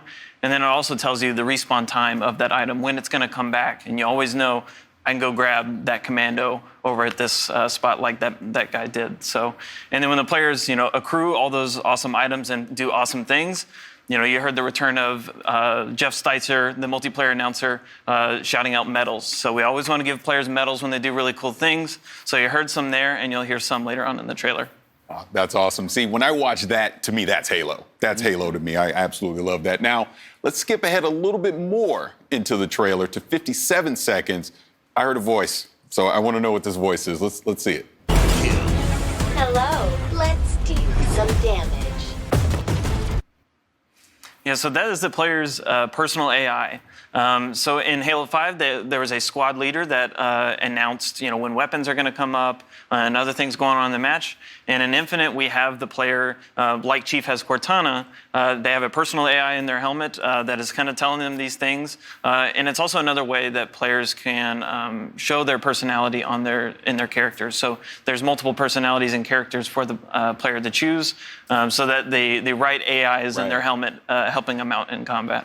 I want to skip ahead a little further here because I think I might have saw Big Team Battle. So let's go to a minute 40 and check that out. Skewer acquired.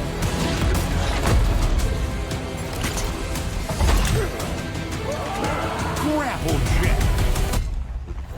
Claim the enemy flag. Return it to base.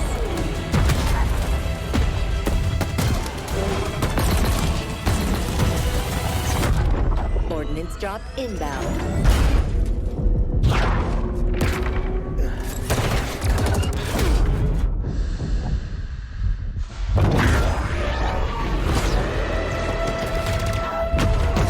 The flag is ours. Please call at your earliest convenience. That looked like Big Team Battle to me. What's coming new? What are we going to do in Big Team Battle in Infinite? I mean, it's not even just that. I mean, it actually opens with actually a 4v4 with a vehicles map called Behemoth at the beginning. So we actually are bringing vehicles back into the 4v4 arena. But then, yes, it definitely transitions into the 12v12 actually BTB part of the game, where we're actually making it a bigger team battle this time, really wanting to index into the battle fantasy with the more players, where instead of like vehicles just spawning around the map, we have pelicans drop them off. We have ordnance pods that drop in new weapons. And inside of that whole time, you have the battle commander, Lorette, talking in your ear, giving you orders and trying to kind of encourage you to play around, but really just bringing the whole sandbox and the play style around this whole battle experience that we're building. Yeah, Tom brings up some good points there of Commander Lorette, and you've got your commander on the comms, and then you've got the Pelicans dropping vehicles and items off. You got drop pods, everything. It just is like this theater of war that this time around it is this 12v12 bigger team battle, if you will. And just that ending segment, which is like a capture the flag match, is just so beautiful and awesome, where you've got the Pelican drop the Banshee off, teams fight over it.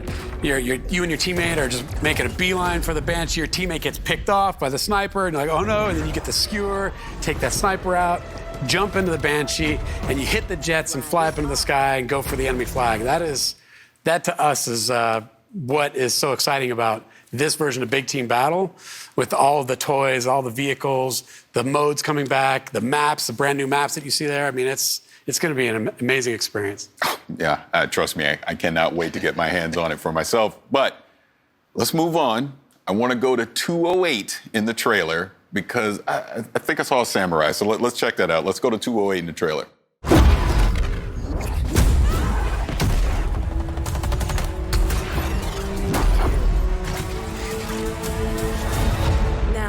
Show me what you can do.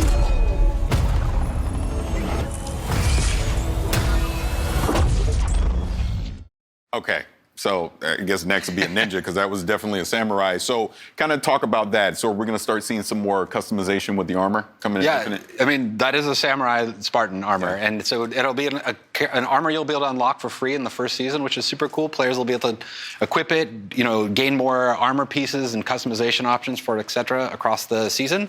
And then we actually have more of this stuff kind of coming down the line. There's actually some really cool ideas that we're seeing in that our team that's building that stuff. So there'll be a lot of other cool armors besides just the really core Halo Spartan armors. There'll be some other different kind of twists and things for players to play with. Awesome. Look, now before we get out of here, first of all, I want to thank all of you for being here to talk about Halo Infinite. I'm excited. I can't wait to get my hands on it and play it. But before we do leave, is there anything else that you want to bring up and let fans out there know about? Well, I'm excited for people to actually get their hands on it like yourself. So, I mean, if people sign up on our Halo's Insiders program, we have in the summer, we have a technical preview that we're going to be launching, and so people to finally put their hands on the sticks. And I'm just really excited for players to actually finally get to play the game we're working on. Yeah, and then on launch day, Halo Infinite Multiplayer is free to play, which is new to the franchise. The team is super excited to hopefully bring in, all sorts of fans that have potentially never experienced the franchise or haven't played it in a long time to just try it out. Come in and try it out with your friends. Me, with my buddies, if I have some friends out there that haven't played Halo before, I'm like, well, it's free. Just come on. Let's jump in, download it. Let's check it out. And if it's for you, it's for you. If it's not, then hey, it's not. But kind of think it'll be for you. So I'm excited for it. Yeah, that's the other big key of that point is PC, right? Like this is a PC game as well. We've been putting a lot of effort into that. So not only is it going to be console, but also PC, free to play.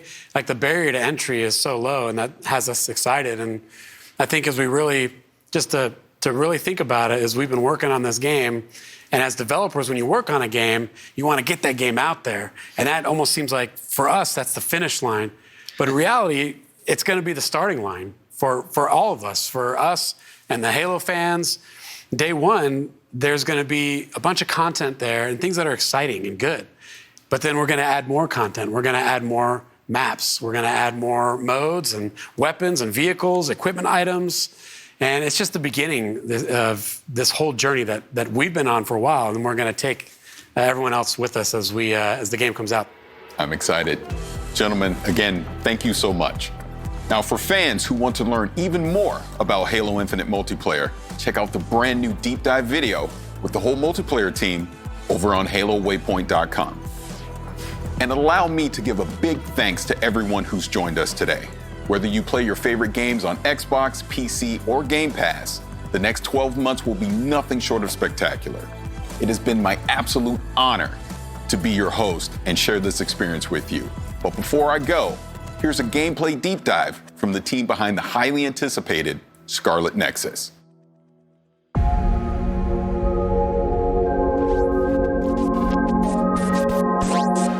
世界観を表現した世界観が収められたものになってます。で、見た目ビジュアルのこのスカーレットネクサスのビジュアルの特徴だとか、あとはキャラクターの見た目だとか、さまざまなルックスについてこのクリップでは紹介しようと思ってます。はい、この都市はこの世界の中では一番大きな都市というふうに紹介されています。ここはスオという都市で、このゲームの中心になる場所です。でこのスオの都市の見た目のインスピレーションは東京の景色と日本の90年代の景色をイメージしてます。ユニークなビジュアル部分っていうのはいくらかあると思うんですけれど、であと今回はセルシェーディングとリアリスティックな背景を合成するような見た目を選んでいるんですけれど、それはまず密度感を表現したいからというのが一つありました。であともう一つはそのセルシェーディングのキャラクターとリアリスティックな映像が混ざることによってまたそこでも異質な見た目、ちょっと面白い見た目にならないかなっていうのを模索しました。でただ単にセルシェーディングのキャラクターをリアリスティックな背景に置いてしまうとすごく浮いてしまって見た目が変になってしまうっていうのを懸念してたんですけれど、うまくそこを混ざるように工夫したっていうのが今回の苦労した点の一つではあります。で例えば今映像の中で東京タワーが映ってると思うんですけれど、これは日本では有名なランドマークで海外の人も見たことがあるかもしれないものと思うんですけど、その東京タワーがものすごく大きなサイズになっていて、でこれ3000m 富士山と同じぐらいサイズがあるんですけど、それだけ大きなもの本当はそんなサイズない333メートルの東京タワーをそれだけ大きくすることによってちょっとおかしい異質な景色みたいのを作りたいっていうのがありました。さっき東京の都市をいろいろと混ぜるみたいな話をしたと思うんですけれど、それというのも僕たちも知ってる街なんだけれどちょっとおかしいみたいなそういった異質さを出したいっていうのがありまして、なので東京タワーも僕たちは知ってるものだけどすごく大きなこんな大きなサイズじゃないんだけどこういったものがこの街の中にあるってことで何かちょっと変な場所だなっていうふうに思ってほしいっていうのがありました。で大きな桜の木というのは日本を代表する桜の木なんですけど、それがあまりにも大きなサイズになっていて、これもさっきの東京タワーと同じで異質さを感じてほしいと思ってやっていることです。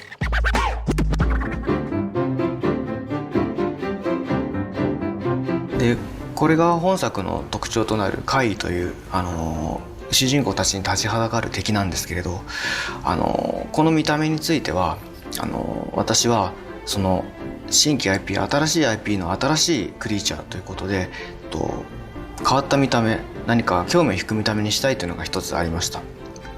でその上で私たちの感覚とは違うものを取り入れたいというのがきっかけにありまして、実際にアーティストの力を借りてこの会議のデザインを再現しています。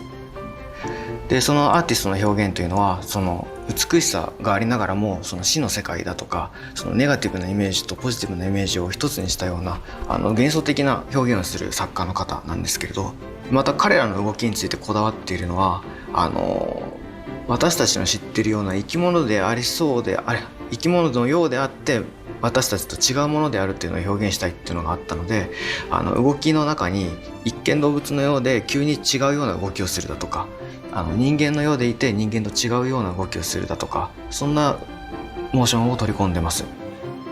なのでモーションを作る時には人間っぽい部分だけはモーションキャプチャーを使ってるんですけど、そうでない部分は手付けなどにしてその人間の動きとそうでない動きをミックスさせることで不思議な動きにできないかなというのを考えていました。はい、共に新入隊員として入隊したキャラクターが2人いるというところで、同じ時系列から始まってただその同じ境遇に置かれている一つの物語をそれぞれの視点から描いていく。でそれぞれ視点で描くことで、その時片方の視点では見えなかった状況とかを別の視点では楽しんでいただける、そういうストーリーの楽しみ方を皆さんに提供したいと思って今回2人の主人公を用意しました。そして1人目がこちらですね、ゆいとすめらぎキャラクターですね。彼はですね非常に正義感が強くて、幼い頃に海飛ばすぐに自分が海から救われたっていう経験を持っていて、でその経験から自らも海飛ばすぐに志願して入隊したっていうキャラクターになっています。はい、そしてもう一人がこちらのカサネランドールですね。はい、彼女はですね非常に優れた超能力を持っているもうエリートと呼ばれる、キャラクターですね。海討伐軍からも、スカウトして入隊した、非常に、優秀なキャラクターです。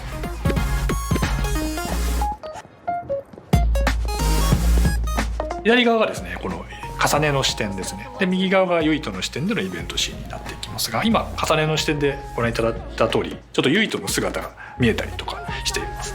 で今重ねの方ですね一緒に同行しているキャラクター、このキャラクターが実は未来予知の能力を持っているキャラクターで、ちょっとこのユイトたちがやられそうだなっていうのはちょっと分かるようなシーンになっています。この頃ユイトの方は今止めてますけど、これはユイトの方では入らずに次のシーンに進んでいきます。という形で、進んでいくと、こういうふうに貝が降ってきて同じような状況に置かれてしまう、ユイトの方ではこういうふうになってるんだなっていうのは分からずに進んでいきますが、重ねの方ではやっぱりそうなったかっていう形で物語が進行していきますね。こういうふうに同じ一つのシーンでもですねそれぞれがつながりを持って感じられる、そういうふうなストーリーラインを作ろうとして今回のこの企画から今発売までっていうところでもうほぼ4年以上かかってるんですけれども、このストーリーラインというところももちろん企画の最初から作っていってはいるんですけど、非常に多くの時間を要していて、もうこの2人のこのストーリー緻密にこういうふうに絡み合ったつながりを持った一つのストーリーとして完成させるまでにやはり2年から3年の歳月を要しております。であとはですね、アクションの部分に関しても、開発チームとすごく議論して決めてまして、特にこの念力アクションもどういうふうな念力を使えたら皆さんが分かりやすく直感的に気持ちよくなってもらえるかっていうところは、非常に開発の中でもですね議論を重ねてできてきた部分がありますので、この念力を使うユイトと重ねのこのストーリーですね、物語っていうのをぜひ楽しんでもらえればと思います。はい、本作はですねもともと僕がサイボーグ009とかいろんなキャラクターがいろんな能力を使って戦う集団っていうものが大好きで、そういういろんな能力を使う集団を改めてゲーム化したいっていう思いで企画を立ち上げました。あとサイキックアクションのもう一つの主軸としてSAS というものがあります。正式名称はストラグルアームズシステムというんですけど、仲間キャラクターからその超能力を借り受けるシステムですね。その脳を接続して仲間キャラクターから超能力を借り受けることで、いろんな超能力をユートと重ねは使えるようになります。今画面上では放電の超能力を今使おうとしているんですけど、放電の超能力だけに限らず、瞬間移動とか透明化とか、ポピュラーで誰しもがその一度は使ってみたいっていう超能力を選定してます。本作のそのキーワードとして赤い線っていうものがあるんですけど、サスを使った時にその赤いケーブルが背中に刺さってその戦うことができますの。そうですね、サスケーブルデザインする時にそうですね、見た人のその印象に残ってインパクトに残したいところはまずあったんですよね。でそういう時見た時に過去タイトル見た時に例えばキングゲイナーのその刺さってるケーブルだったりとか、あとはそうですね日本のアニメのガンツなんかもそのケーブルが刺さって戦う様っていうところがすごくクールだったので、そのあたりはそのインスパイアされながらそのデザインっていうものを進めた経緯がありますね。はい、本作ですね、念力で戦うんですけど、単純に投げ飛ばすだけじゃなくてこのロケーションに置いてあるオブジェクトをいろいろ活用することができます。今工事現場にあるので工事現場のロケーションなのでダンプを上から落としたんですけど、そのようにそのロケーションに合ったそのオブジェクトを、自分なりに扱うことができるってところが、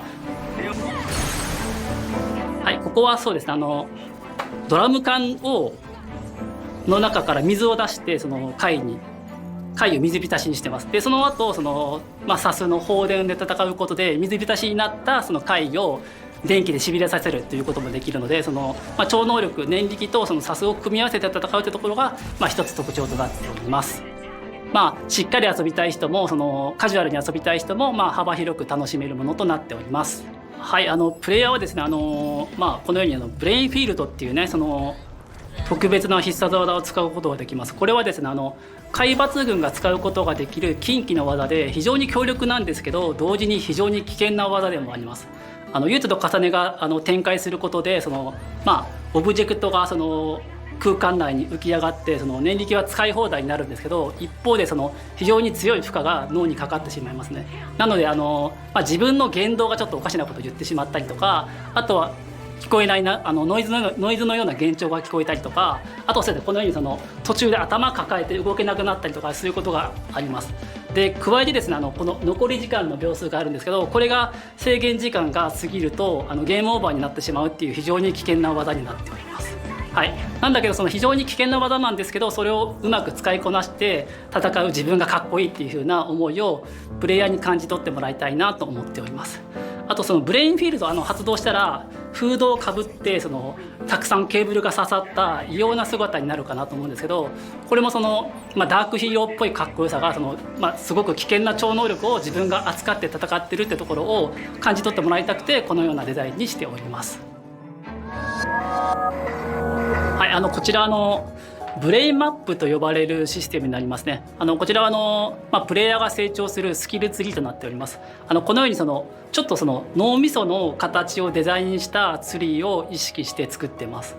で今そうですチャージがため攻撃ができるようになりましたね。このように能力を拡張して新たなアクション、この映像の中ではため攻撃で範囲攻撃をできるようになってるんですけど、そういったアクションの拡張だけじゃなくて念力ゲージが増加する強化系のスキルだったりとか、あとはアイテムを使用した後のクールタイムが短くなるような補助スキルとかさまざまないくつかのカテゴリーのスキルを習得することができるようになってます。で脳みそを脳神経を拡張していくようなデザインにこだわっててスキルを選択してボタンをホールドすることで神経が伸びていってどんどん脳神経が拡張していくようなそういう体験になることを意識してデザインしております。はい、ブレインマップ以外ですと基本的に通常のレベルアップで敵と戦って経験値を積むことで通常のレベルアップでパラメータが底上げされるっていうことに加えて仲間との絆ですね。仲間と絆形成することで絆の力が強くなると絆レベルというものが上がって仲間から買い受ける超能力っていうものが強力になってきます。ブレインマップと通常のレベルとあとは仲間との絆を形成して成長させるってところが、この3つがこのゲームのその成長システムになっております。このゲーム、その武器と念力の流れるようなコンビネーションってところが一つ特徴にしているんですけど、その流れるようなコンビネーションの体験ってところがシリーズ X だと 60fps で滑らかに体験できるので、その部分はすごくそのリッチな体験になってるなっていうふうに感じます。はい、開発チーム一同ね、スタッフ個々が全力で携わったタイトルですので、ぜひ楽しみにしていただけると嬉しいです。From my team and I, please enjoy Scarlet Nexus.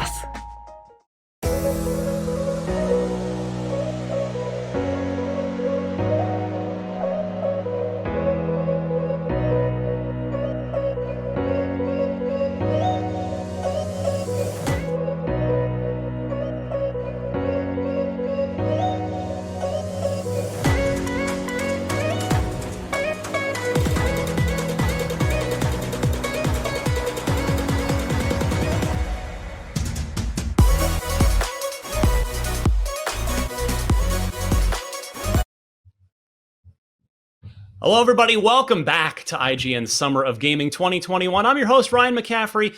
Apparently, one awesome Xbox showcase this week was just not enough for Microsoft and for us either, quite frankly. Hey, since we've got an extra special bonus look at some upcoming games here, we figured it called for an extra bonus episode of Unlocked. Joining me to discuss everything, I think he'll be in momentarily, Destin Legary from the normal Unlocked cast, but I want to say hi to a friend of Unlocked who was the star, quite literally the star, in every conceivable definition of that last showcase you just watched, and that would be our friend Paris Lilly from Gamertag Radio. Paris, how are you, my friend? I am doing fantastic. Thank you so much for having me on here, Ryan. And yeah, that was surreal to be able to sit back and watch the Xbox Game Showcase Extended, knowing what was coming, but not knowing how it was all put together. And the feedback I've seen so far, it's been amazing. Well, I know we have games to talk about, but we just have to hold on. First of all, I just want to genuinely congratulate you. Like, I felt so much just not pride, but just joy for you of just watching you do that. I mean, that's not something that I don't know if Microsoft's ever done that, where they've invited someone from the community to actually host an entire showcase like that. And you did a phenomenal job, and it was so great watching you up there. How did it feel watching it back with your family? I mean, it felt great. Like, I'm clearly going to be my worst critic. So when I walked out, I was like, oh no. But, my wife and my kids, they're like, no, this is great. And then I start seeing all the feedback coming in. But I do want to say before we continue, I have to thank you, Ryan, and just everyone at IGN, and just because it was a little over a year ago. Last minute, you reached out because you needed someone to fill in on Unlocked. And I remember I was working at the time and a meeting canceled because I almost said no. And the meeting canceled. So yeah, I would love to come on.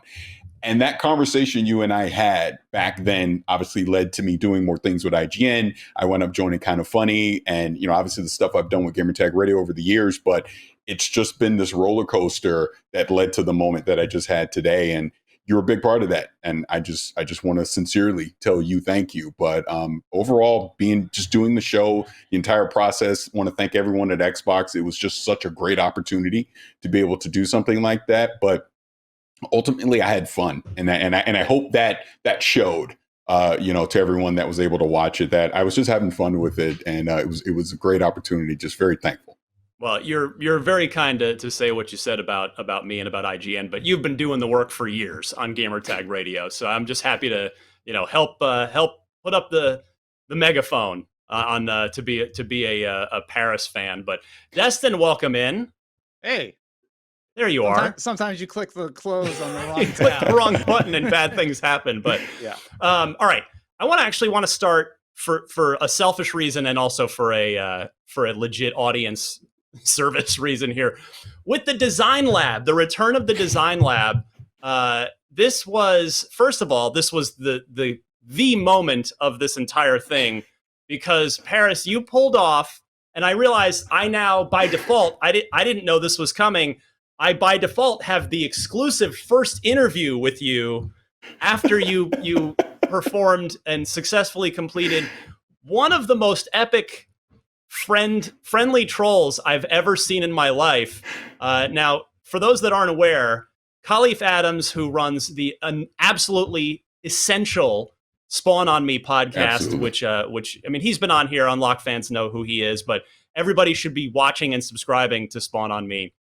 You and Khalif are friends, Paris. You go back a ways, and but you two have just had this friendly thing about cooking, and which one of you has crappier cooking skills going on just on Twitter back and forth for years. But I think you've dropped the mic and it's over now. If we have that footage, I would love for us to play that footage right now, because the entire community watching along, everybody just cracked up. Did they pitch you on that? Did you pitch them on that? How'd you get them to say yes? Like, I want to know everything about this. So a little inside baseball, and here's the controller. I don't know how in focus that's going to happen. Autofocus, I can see it. Yeah. Very clearly.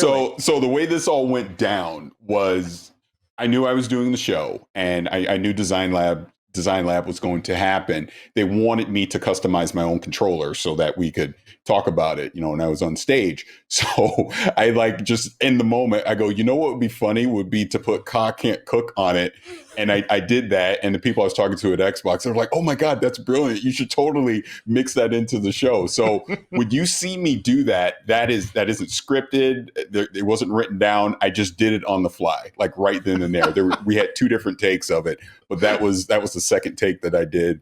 And I had no idea how it was going to come out on camera, but it was hilarious. And I love Khalif, and it's just a friendly thing that him and I have been doing here, the past couple of years, just going through the pandemic. And I was able to actually troll him on an Xbox stage with that. So it was just good fun. And I'm glad the community had a good time with it. That was phenomenal. And really, you talk about the Design Lab itself. James Shields, who's on the Xbox team, tweeted out right after that segment. He put up a picture of one he had made, which is he had a throwback to the 360 controller done, because there are 18 different colors for each piece, which is pretty cool. So here, this is an actual crusty, disgusting old Xbox 360 controller. So I couldn't resist. During the broadcast, I followed James's lead and ordered it. And I cannot wait, because there's just something that strikes a happy, nostalgic nerve with that. So if you're curious, you can either, I guess, my feed, DMC_Ryan, because I had retweeted James with basically the recipe, and then I posted my receipt as well that has the recipe on there. But Design Lab's good stuff. Destin, are you tempted to do any custom controllering? I am, after seeing James's mock-up really quick, because I absolutely love that. And Paris, when you showed off the controller, I just thought burned, which is what Khalif might say about his cooking quite often. Yeah. That's hilarious. Man. There's Destin, they're your writing gonna hold team on is me on for my point. lame joke. I appreciate that. Thank you, producers in the back end. Oh my goodness. But all right. So it is great to see. In all seriousness, I love that the Design Lab is back now after it's been retooled for the Series X. So that should enable just a generation of fun controller stuff. Although Paris, I could tell I got one little breaking of the sort of fourth wall, I guess. Not the fourth wall, but sort of peek behind the curtain, that you said world champion Lakers during the broadcast. So I know you taped that before my Phoenix Suns wiped your guys out in the playoffs in the first round. I thought of you, to be honest, and it was so funny. At the time, we were up 2-1. And I was even nervous saying, I was like, you know what? We're the world champs, regardless if we win or lose. That's funny. Anyway, well, you know what? Technically, you guys are still the champs until a new champion is crowned here in a month or so. But anyway, let's talk games, because there are plenty. So to give you a quick update, we're here for about 55 more minutes. We were doing a full episode of Unlocked. We're obviously doing it live. We appreciate everybody watching. We did have a 30-minute live post-show after the showcase on Sunday, but we just couldn't get to nearly everything. So I politely begged all of our producers and production team, we need more Unlocked this week, and they kindly acquiesce to that request. So I want to start in this block up front here. We're going to talk about everything we just saw in this extended showcase that Paris hosted. And then for the rest of the show, we'll kind of deep dive back into Sunday's showcase, which I trust everybody watching or listening to this has already seen. So, Destin, I know you've been really keen on Hellblade 2. I mean, since it was unveiled, it was officially the first Xbox Series X game ever announced, back alongside the console at the Game Awards 2019. And we were hoping to get another look at it at the showcase. It didn't happen, but we saw it here. So, Destin, what were your takeaways? Yeah, well, to give you a little bit of context, both Ninja 30 and Melina Jurgens have been showing some behind the scenes stuff of Hellblade 2 in development. It's really, really fascinating to see. So Jurgens has been like doing training and combat training, as has the whole animation team. So they've all sort of gone through this combat class, and we get to see a little bit of that in action in the trailer here. But I would have liked to see more gameplay. I watched the footage again. It's only at 1080p right now at half speed. And I'm really, really intrigued by what they're doing here. It's interesting to see very quick snippets of how they've been developing this world. I'm really, really excited about Hellblade 2. Hellblade 1, I finally played through. I recommend everybody plays through the original using a guide. I really, really adored it. But I hope they fix some of the gameplay mechanics. As for what we saw today, it's really interesting to hear that they're going to be, scanning in actual costumes that they've designed. They've gone on location and, taken all this visual data that they're going to be implementing. And I have to imagine that, after seeing what the Forza team was able to do, I think we're going to be in for a treat. I would have liked to see a little bit more or hear more about some of their other projects. Like they have Project Mara, which is still in the works, which is a project that they're trying to sort of convey psychosis in the most realistic way possible in one location. And then there's also the sort of the Insight project, which is sort of helping people tackle mental health issues. So I'm really, really glad that we got to see more dev stuff about Hellblade 2. This is kind of what I expected. I think they're going to show more later on when they're ready, but this seems really far out based on what we've seen. What do you think? Yeah, Paris, I wanted to get your take because that was the thing that caught my ear as well. Is it sounded like they said they're not even in full production yet. We know it's Unreal Engine 5. Unreal Engine 5 still kind of spinning up from Epic, but it sounds like it's going to be a while. But nevertheless, Paris, your thoughts on Hellblade 2? Yeah, I mean, just to touch on what you just mentioned, yeah, this definitely seems like it's still far off. I was a more recent player of the first Hellblade. Like it was after they revealed the Series X. Was what caught my attention was that initial Hellblade 2 trailer. Like, oh, I need to go play the first one. So I really enjoyed it.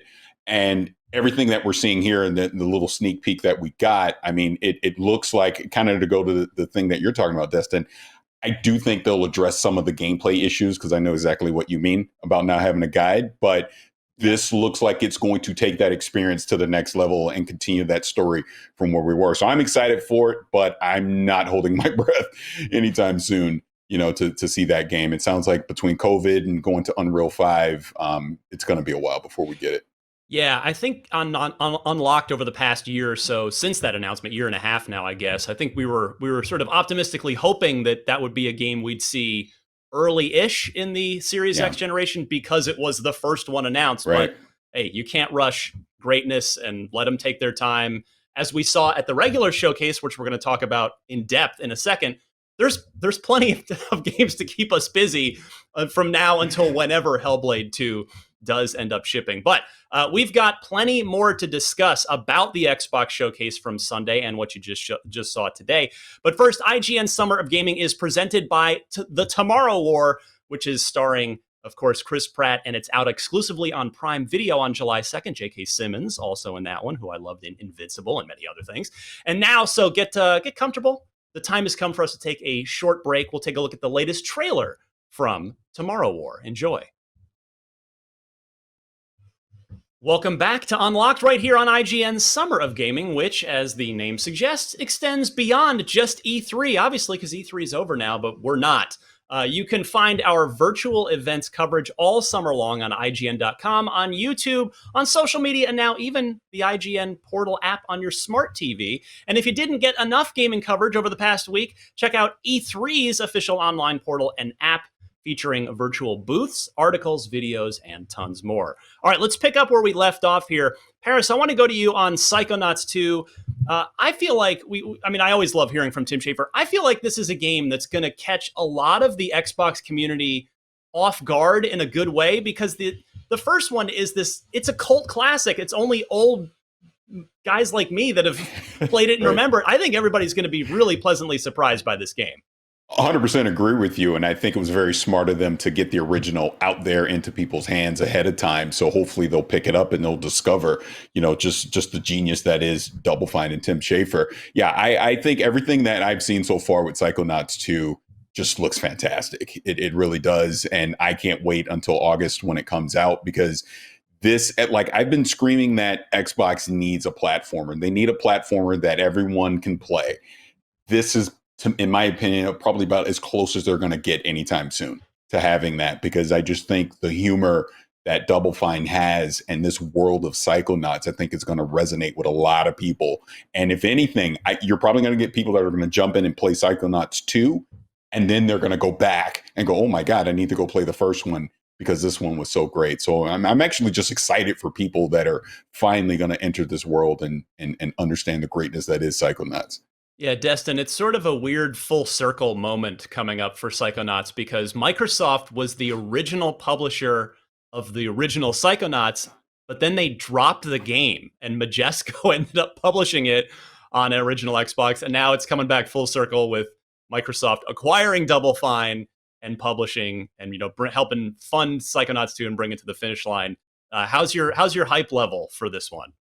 Yeah, I still haven't played the original. It's on Game Pass now, so I have no excuse really. But, I agree with your assessment. I do think it's going to catch a lot of people off guard. And from what I've seen with it, it's super inventive. I really love how they talked about, how each level's a brain and how that you make connections this time. And then they're trying to get the gambling connection basically for this one character. And I'm really interested to see how that ends up unfolding.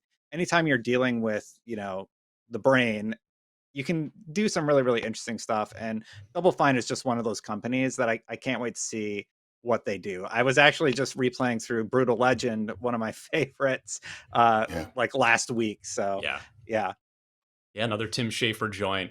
All right, before we kind of go back and rewind to Sunday's showcase, one of the other extended looks we got here with Paris on the Xbox event we just watched is Microsoft Flight Simulator, a game that, Paris, I genuinely I don't know how they're doing it. I know the Series X is powerful, but they specifically said, hey, this is a gameplay trailer captured off of the Series X. I know you've spent some time with it. What is how, for people that don't know, what are they in for with this thing? I think they're in. Well, first of all, they're going to be in for a visual treat. That's the main thing with Flight Simulator, and it's literally in the name. It's a flight simulator of all these different types of aircraft that you can go as hardcore as you want, or you can go as casual as you want as well. It's all about just giving you this experience. And then the fact that they basically cloned all of planet Earth, and you can go anywhere. You can get in a plane and fly anywhere around the world. I even said it during the show. Something that I'd like to do a lot is I will take off from LAX and I'll go all the way to Paris, right? So just going across the entire United States, going across the top through Canada, Iceland, down into Europe to France. It's amazing. You can go down to South America, you can go to Africa, you can go to Australia. There's all these different things you can do. But the thing that you alluded to at the top, and I even said during the show, is how are they reproducing this thing on the X and the S? Because I have a high-end gaming PC. I even said a 3080 on the show. I have a 3080 Ti now. And yeah, you're still going to struggle a little bit if you try and play this thing at ultra at maxed out settings. So the fact that they're able to get these type of visuals on the Series X and the S, I think people are going to be very happy with it. And like I said, you don't have to play it as a hardcore sim unless you choose to. You can play this casually with a controller and just have fun exploring the world. And I think that's the beauty of Flight Simulator. Now, Destin, there was kind of a hidden note on the Xbox Wire blog after the Sunday showcase that ties right into Flight Simulator specifically. They said this on Xbox Wire. I feel like this is a bigger deal that our audience needs to know about. They said, some games launching next year from our first-party studios and partners, such as Starfield, Redfall, and Stalker 2, require the speed, performance, and technology of the Xbox Series X and S. We're excited to see developers realize their visions in ways that only next-gen hardware will allow them to do. For the millions of people who play on Xbox One consoles today, we are looking forward to sharing more about how we will bring many of these next-gen games, such as Microsoft Flight Simulator, to your console through Xbox Cloud Gaming, just like we do with mobile devices, tablets, and browsers. Destin, this seems like a really intelligent way to help bridge the gap between the One and the Series, particularly as consoles continue to be impossible to find. Yeah, it's actually incredibly smart. And everybody's been sort of talking about their reaction to this. This is how they bridge the gap for older console owners, right?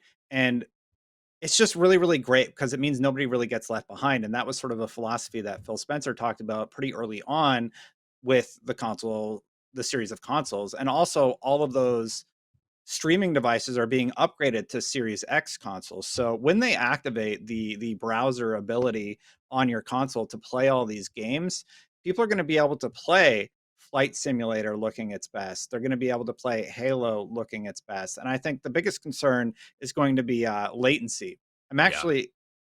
I've been playing a little bit in the cloud, and it's much improved from when we played it at E3, like way back when it was announced. So I've been really, really impressed, and it works especially well for games that are like RPG games. One of the games that I use as a great example is Octopath Traveler. Anything that's sort of like turn-based or doesn't require precise pinpoint accuracy is going to look really, really good using this option. I think Flight Simulator could land in that camp because, Flight Simulator, it's largely when you play with the controller pairs, you're just holding the right trigger down once you're in the sky. But if you want to play full simulation, you're probably going to want to upgrade your console. Now, guys, we've got a little under 5 minutes in this segment before we get another quick break, but we'll keep going. In that time, I want to have this quick discussion in about 4 minutes. Was this Microsoft's best E3 ever? Because I think it was. Paris, where does it rank for you? It's funny because you and I talked about this a little bit offline a couple days ago, and I wasn't 100% sure, and I put some more thought into it and kind of done a look back. I kind of think it is, and not for the glitz and the glamour. I think it shows that Xbox is in a mature place right now where they're confident about the content that they have the services, they have the infrastructure in place, they have the heart, they have everything. If you're a gamer that you need across multiple platforms, they're utilizing the cloud. We see the roadmap of games that are coming, and even the ones that they didn't even talk about in that briefing also got me excited as well. So I genuinely do think this was probably their best E3 in the 20 years of Xbox because it shows just how far they've come, especially since, the start of the Xbox One era to where they are today. Destin, are you with us on this one, or you got another year in mind that stands out a little more? Well, I want to give them props for separating the developer interviews, especially. I really, really like this. It sort of sets expectations that they're going to do this in the future. And I really enjoy hearing from developers and hearing about the design aspects of a game. I don't think that's what they should do during E3. So that original conference and what they did there, where it's like games coming to Game Pass exclusive, that is perfect. So the short answer to your question is, yeah, I think this is one of their best E3s. Probably the best, Ryan. I think it's their best E3 in a long time. And honestly, I think it's my personal opinion. Some people are going to say Forza stole the show. I think Halo stole the show because the question was going in, is Halo going to be good? Is it not? Yeah. They showed off the engine using the campaign. They showed off the storytelling of Halo Infinite. And they showed off what's looking to be a phenomenal free-to-play multiplayer experience. So I think that quieted a lot of those cries of foul towards Halo Infinite because it is looking awesome. Yeah, if I could pivot on that really quick to agree with you, Destin, because I'd been saying leading up to this, I go, June is a reckoning for Halo. Yeah. It needs to show well after what happened last year. And I think both on the campaign side, they showed that what the story is going to be. There's Cortana, there's Chief. That's what we want to see story-wise. But then that multiplayer, it's just fun. And I was one of the people going, I don't know. I think they need to do a new mode. They're not. They're sticking to doing what they do best. And it showed very well both Sunday and then again today. And then obviously what they had during the Monday reveal. So I'm genuinely excited about Halo coming into this holiday. And I think a lot of other people are as well. Yeah, the one curious element of that, though, was the lack of a release date. When we saw a lot of the other fall dates come in. Heck, we got a Starfield release date, and it's November 2022. So that I found a little strange. I'm not worried about it. My guess is they have a date in mind, but they're not.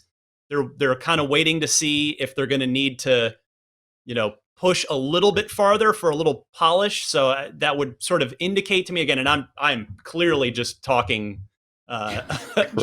Thinking aloud here. Yeah. My guess is maybe it's October, and that's what they're targeting, and they're kind of waiting to see when a milestone comes up and go, all right, well, do we need that one last push and to push this thing to November? So that was the only sort of strange element of it for me. But otherwise, I agree with you both completely. I mean, we got that sense of, first of all, Steve Downs. I really hope he has a lot of dialogue in this game because incredible. I could listen to that man read the phone book as Master Chief. He's just brilliant in the role. I love it. And the other thing, the other reason I think this was their best show ever is because I think it finally put an end to the drought. Like let's be honest, Xbox, as far as exclusives, has been in a drought for years. I mean, it's been every year we're waiting and waiting and waiting, and they buy studios, and those studios need years to make games. That's how making games work. But this E3 showcase we got, here's forget about even 2022. Here's 2021. 2021, that's not a year. We're pretty far away from that. I'm live. This is what happens. Sea of Thieves Pirate's Life, June 22nd. The Ascent, July 29th. Console version of Flight Sim, like we just talked about, that's July 29th as well. 12 Minutes, which I'm very amped for, is August 19th. Psychonauts 2 a week later, August 25th. Sable, September 23rd. Forza Horizon 5, November 9th. And Halo Infinite somewhere in that window. So the drought's over. It's done. And then into 2022, it's going to keep right on rolling. So speaking of rolling, this show will continue to roll on as well. But we do need to take a quick break. Don't worry. There is still plenty more to talk about. IGN Summer of Gaming 2021. We'll be right back after this. And we're back to Unlocked. If you're just joining us, we're going over everything Microsoft showed during the Xbox Game Showcase last Sunday and the extended showcase hosted by the gentleman you see on your screen right here, Paris Lilly, as well. And hey, if you don't have any plans next, say, Wednesday, why not swing by again for a very special IGN Summer of Gaming episode of Game Scoop?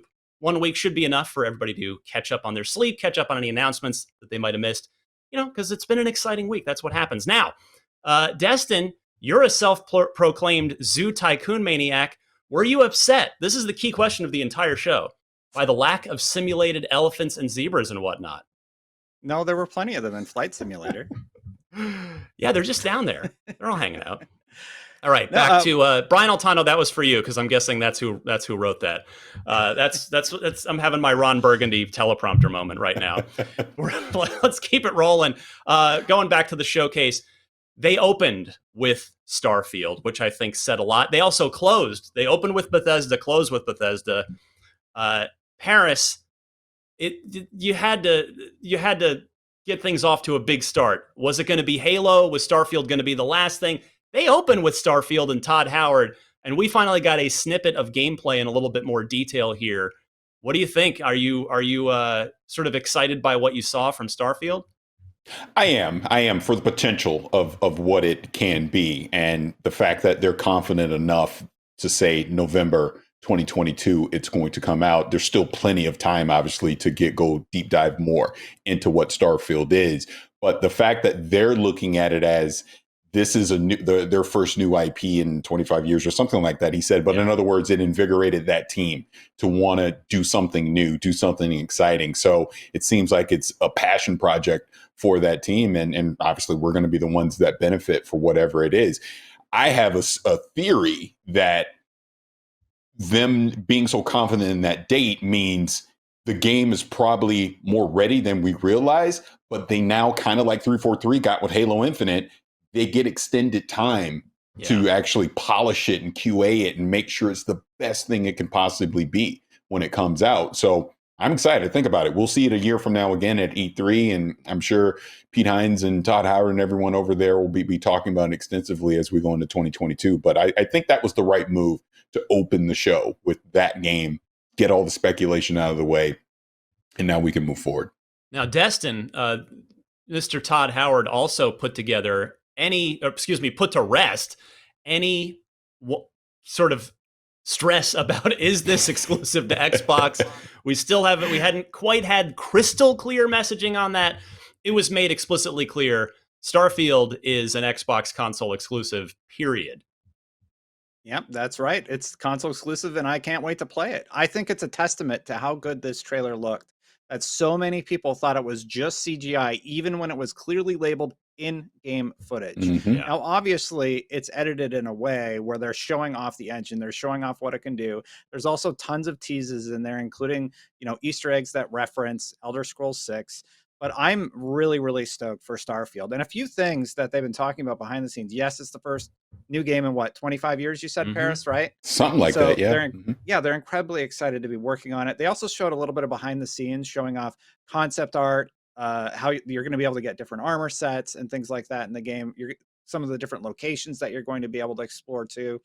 And previously, during a developer conference, they actually talked about how there's going to be procedural generation used in some manner. And what they're doing actually is really, really smart. They specifically told us, during my interview with Pete Hines, that they want to show us, not tell us about it. So they're going to show first and then talk about what they've shown. So right now they're showing off this trailer that's in engine and giving us a tease about what the game is going to look like. Later on, they're going to show us gameplay, and then they're going to talk about that. And I can appreciate that. They're giving us just enough of a tease that we're constantly talking about it, getting excited about the potential, but not doing that thing we often do where our expectations are up here and then they only have it down to go, right? Right. So I'm really, really happy about this. The engine is looking phenomenal. One of the other things they said about the engine is that all the little knobs do something and they know what they do. I don't know if that's a good thing, because if every time I have to take off, I have to do a flight check before it's Flight Simulator. Is it Flight Simulator in Starfield? That might be a little bit too much, but I'm sure there's going to be an easier way to do everything. It's SpaceX Simulator. And you're part of I can't remember the name of the group that you're part of. Yeah, you're part of Constellation. That's really interesting. I want to know more about them. I want to know more about this world. It's super, super interesting. And last thing, sorry, Ryan, I know I'm going on a tangent. No, please. But the score is perfectly scored for this. I love the music. I love the sound up, how you hear the flare of the engines as the ship takes off. I adored this reveal. And you talked, Destin, about the engine looking great, Creation Engine 2. Just worth clarifying as well, in case anybody didn't see it, this is a next-gen exclusive. This is not coming to Xbox One, so they are just leaning all in on the new console, which is great to see. And it seems like 2022 is the year. Not that there won't be cross-gen games, but Flight Sim's the first one. It's leaving the Xbox One behind, other than the future incoming cloud-based solution for Xbox One owners. But 2022 seems to be the year where the Xbox One's really going to start to get left behind, and Starfield will be one of those here at the end of the year on 11/11/22. Todd Howard is obsessed with November 11th. He must play those lotto numbers or something. He must play 11 every single week, because Skyrim came out on 11/11/11, and now we have 11/11/22. So hopefully we don't have to wait till 11/11/33 for Elder Scrolls 6. You might. I think we might. We've got. I still want to get to. There's so much more to get to. I'm so behind on my run of show here. But Redfall, we talked about Bethesda bookending this thing, starting it and ending it. Paris, what'd you make of Redfall, the next one from the Prey and Dishonored team at Arcane? Coming directly from that team, I instantly got excited about it, and just thinking about the promise of what this game potentially could be. That setting, the co-op aspects, you're hunting vampires, seems like it's more open world as well. Yeah, I mean, love it. Obviously, what we saw was more, CGI stuff. So we haven't seen actual gameplay. Right. That'll be the next step. But the thing about the pedigree of that studio and in my opinion, the underappreciated games they've been putting out the past decade, I hope this is the breakout for them. I hope this is Arcane finally getting on the quote unquote main stage and showing that they are truly one of the best developers in the world. If you've never played Dishonored, please do it. If you've never played Prey, please go do it, because trust me, you'll instantly fall in love with those games. And I think this game, Redfall, coming from that studio and this premise that they're setting up, I mean, I'm in. I'm very interested in this. Really looking forward to it. Yeah, you're talking about this is a studio that makes smart games. These are systemic, sort of just open world games where you really emergent gameplay, I think, is the term that's always been used. I mean, like in the Deus Ex kind of vein, and always critical darlings. And hopefully, like you said, hopefully this will be the time that they get their due on a bigger stage. Destin, are you stoked for Redfall? What do you think of that? We clearly weren't expecting that as a closer, because it's a brand new major first party studios IP. Yeah, Redfall, I'm interested in it, but because it's all CG, none of it's actual gameplay, it's all conceptual. Sure. So we just have to sort of imagine. So for me, I'm actually still a little lukewarm on it until I start seeing how these players actually play together. What is solo play like? Yeah. What's it going to be like when you go to this town and, either play with your friends, and like, what's the story? How does it all work together? I don't feel like that was answered very well with this trailer. So this is just like, here's sort of an idea of what we're going for. Hopefully you can get excited. And for me, I'm just like, well, I need to see gameplay, I know that's sort of inverse of what we said from Starfield, but Starfield was in engine, right? So at least there you get some sort of idea of like what the game engine can do. We saw a gun and things like that. This is all just a CG trailer. And that's my only criticism of it. I mean, that's fair. I mean, it's not unlike what we saw at the Game Awards this past year with Perfect Dark, a cinematic sort of a tone piece, right? To sort of show you what the vibe is. And before that, at the showcase, the Xbox showcase last year with Fable, it's a not gameplay, just a tone piece. So yeah, it'll be very interesting to see what Redfall sort of really turns out to be. Because that studio's never made a multiplayer game. This will be their first foray into multiplayer, although again, as you did say, Destin, you can absolutely play Redfall as a single player experience. So I want to talk about the game of the show as voted by the entire media, which is Forza Horizon 5. We'll do that coming up next. So we're going to take a very quick break. I promise there's only one or two more of these, but this very special Unlocked $4.99 live edition will continue when we come back. And who knows, maybe between now and then, maybe Microsoft will announce another showcase that Destin gets to host. Maybe it'll be his turn next. But Paris could do it again. That's fine. I should just have, forget Destin. Paris, you did such a good job, by the Paris way. host it. It's going to be better than if Destin hosts it. Let's be honest. Anyway, stick around. We'll be right back.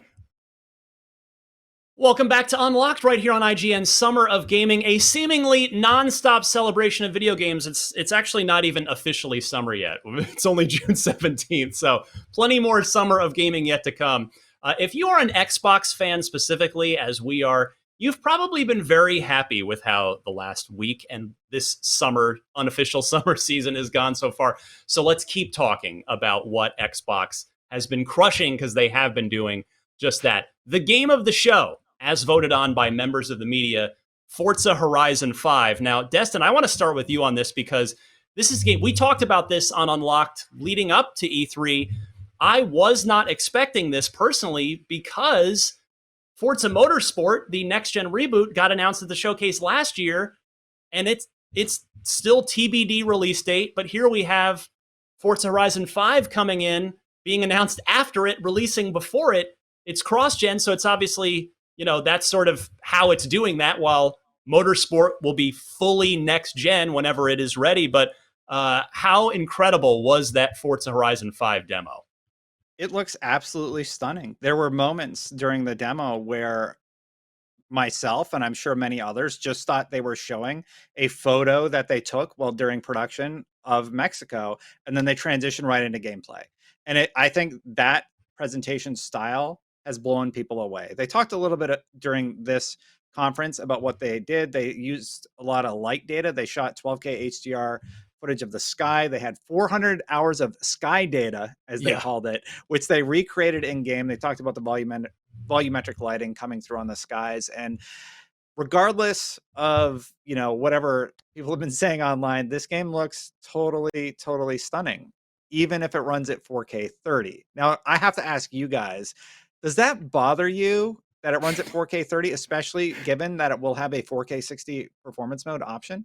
Doesn't bother me at all for exactly what you're saying. There is a performance mode. I'll take a recent game like Ratchet and Clank Rift Apart, does the same thing basically, right? And it was fine. So it'll be the same scenario here. Yeah, the game just looks incredible. I'm not too worried about frames and ray tracings and all that. I know what my eyeballs see, and it looks fantastic. So I'm all in.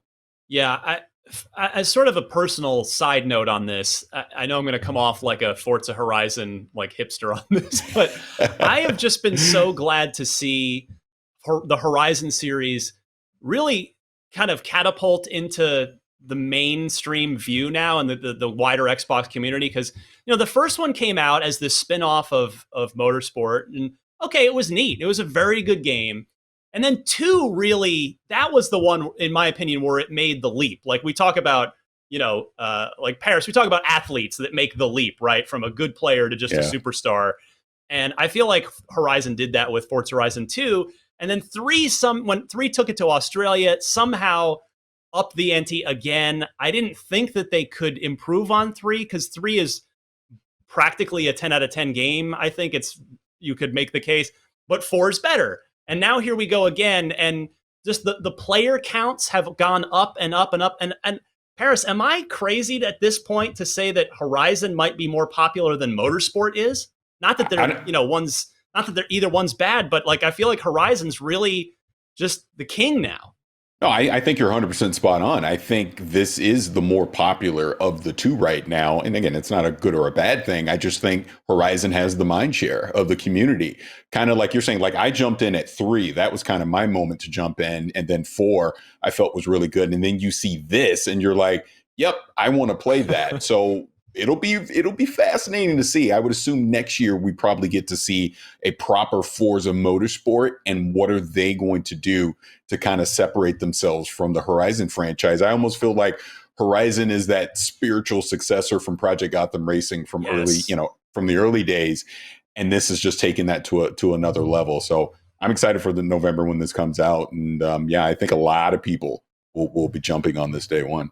I'm so glad you mentioned PGR, because I couldn't agree more. It really is. It's like it's sort of it's picked up the mantle that PGR left behind, and Bizarre Creations, the developer of that game that has sadly since closed. And the thing is, I think for anybody listening who, I mean, if you're listening to this show, you've heard us talk at length about how great Forza Horizon is. But it's, again, in my opinion, I think it's the best car game, period, of at least the last decade.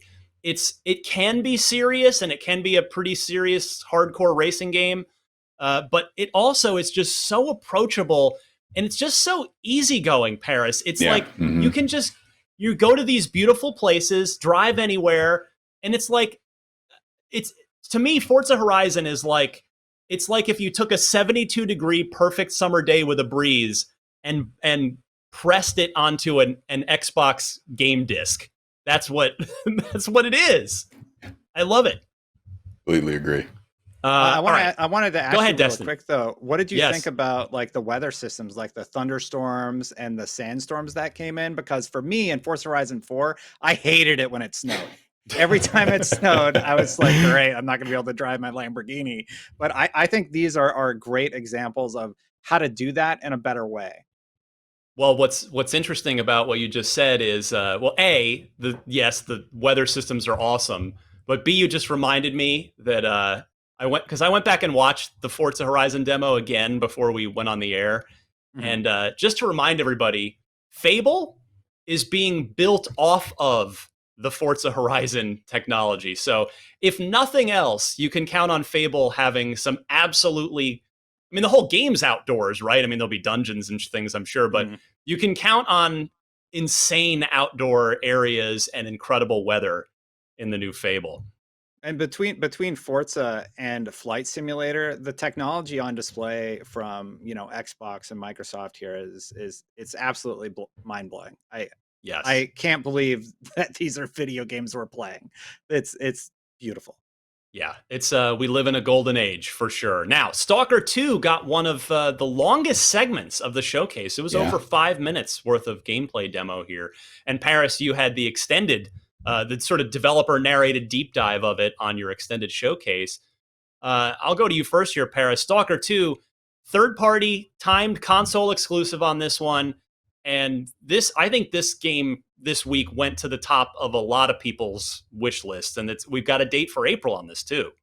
Yeah, I'm one of those people that it went to the top of my list as well, because I've not really been into the Stalker franchise. I'm starting to get into it more recently, and then obviously the things that we've seen here in the past few days kind of really put that over the top. If I'm not mistaken, that team is made up of some ex people that worked on Metro, because obviously it has some similarities there, but. Yeah. What I'm seeing here in Stalker 2, I mean, this is right up my alley. This is the kind of shooter in that open kind of almost post-apocalyptic world. I love that setting. So yeah, I'm all in and want to play this. And like you said, I think this went on a lot of people's radars because I just think this is a franchise that I know has had a cult following, but not this. This is kind of its coming out party, so to speak. And I definitely think you'll see a lot of people jump on it. Destin, you are a technical-minded guy. You love digging into tech. You help put together IGN's performance review and performance preview pieces. Stalker 2, probably one of the best-looking games at the showcase this week, yes?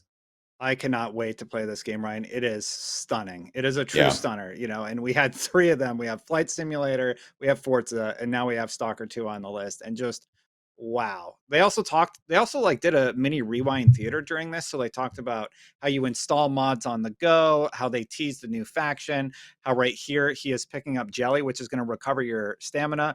And then, I was stunned, Ryan. Like, I remember when we were watching this and I just couldn't believe it. And the fact that this is going to be running on a console, I cannot wait to play Stalker 2. Yeah, and you have to go back and watch it in 4K as well, because when it's streamed live, we're all watching it live. It's a 1080p stream. That's just the nature of how these things work. You go back and watch in 4K, and it's like, whoa! So it's awesome. Now there was another big first-party game announcement during the showcase it was quick, but it was memorable. It was The Outer Worlds 2. So Obsidian continuing to just get it done after being acquired by Xbox. We saw Grounded with Paris on the extended showcase there. We know about Avowed from the showcase last year. We did not see Avowed this year. But what we did see, Paris, was The Outer Worlds 2 in one of the best anti-trailer trailers. Yeah. One of the most fun ways you could possibly announce a game without really saying anything about the game. I completely agree with you. I love the approach they took for that trailer, and a little inside baseball. When I filmed that Grounded segment, I got to talk to some of the people at Obsidian while we were waiting.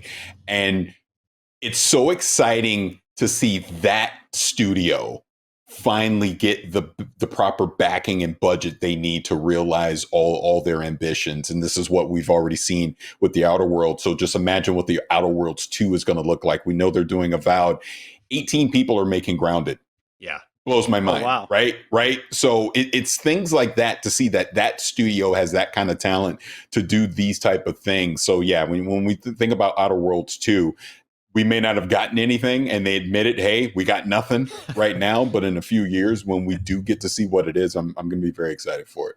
And it's exclusive now. Obviously previously it was the first one was under development along with under Private Division, which is Take-Two's sort of indie label. It was a multi-platform release, though it did go into Game Pass. Now, Microsoft owns Obsidian, and Microsoft owns The Outer Worlds, so this will be exclusive to Xbox. All right, guys, for the next block here, I'm not even out of quote-unquote AAA games, but before this show ends, I absolutely want to spend time and recognize and discuss the so-called indies. I mean, indie gets a kind of a bad label, I think, but these... There's these games, guys, just pick up. We're all going to pick different ones because there are so many. Yeah. There were there were several standout indie games that are coming either, full exclusive or timed exclusive to Xbox. Destin, I want to go to you first. Because I think I know what Paris is going to choose. He's been tweeting about it all week. A lot of people noted this one too. But before I let him talk about that game, Destin, which of these day one Game Pass indies jumped out at you? Well, I hope I'm not taking your Paris, but A Plague Tale, which also got an announcement during this conference, July 6th. We're going to get the 4K Ultra HD update to the original game. So the original is being optimized. You can play through that, and then you can play through the sequel. All of my friends and everybody who has talked about A Plague Tale has said you have to play it. I want to go in spoiler free and play it, and July 6th seems like the perfect date now. Did I take yours, Paris, or no?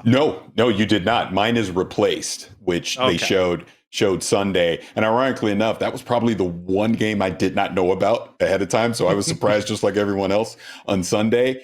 And yeah, I love that the atmosphere, the art style that they're doing.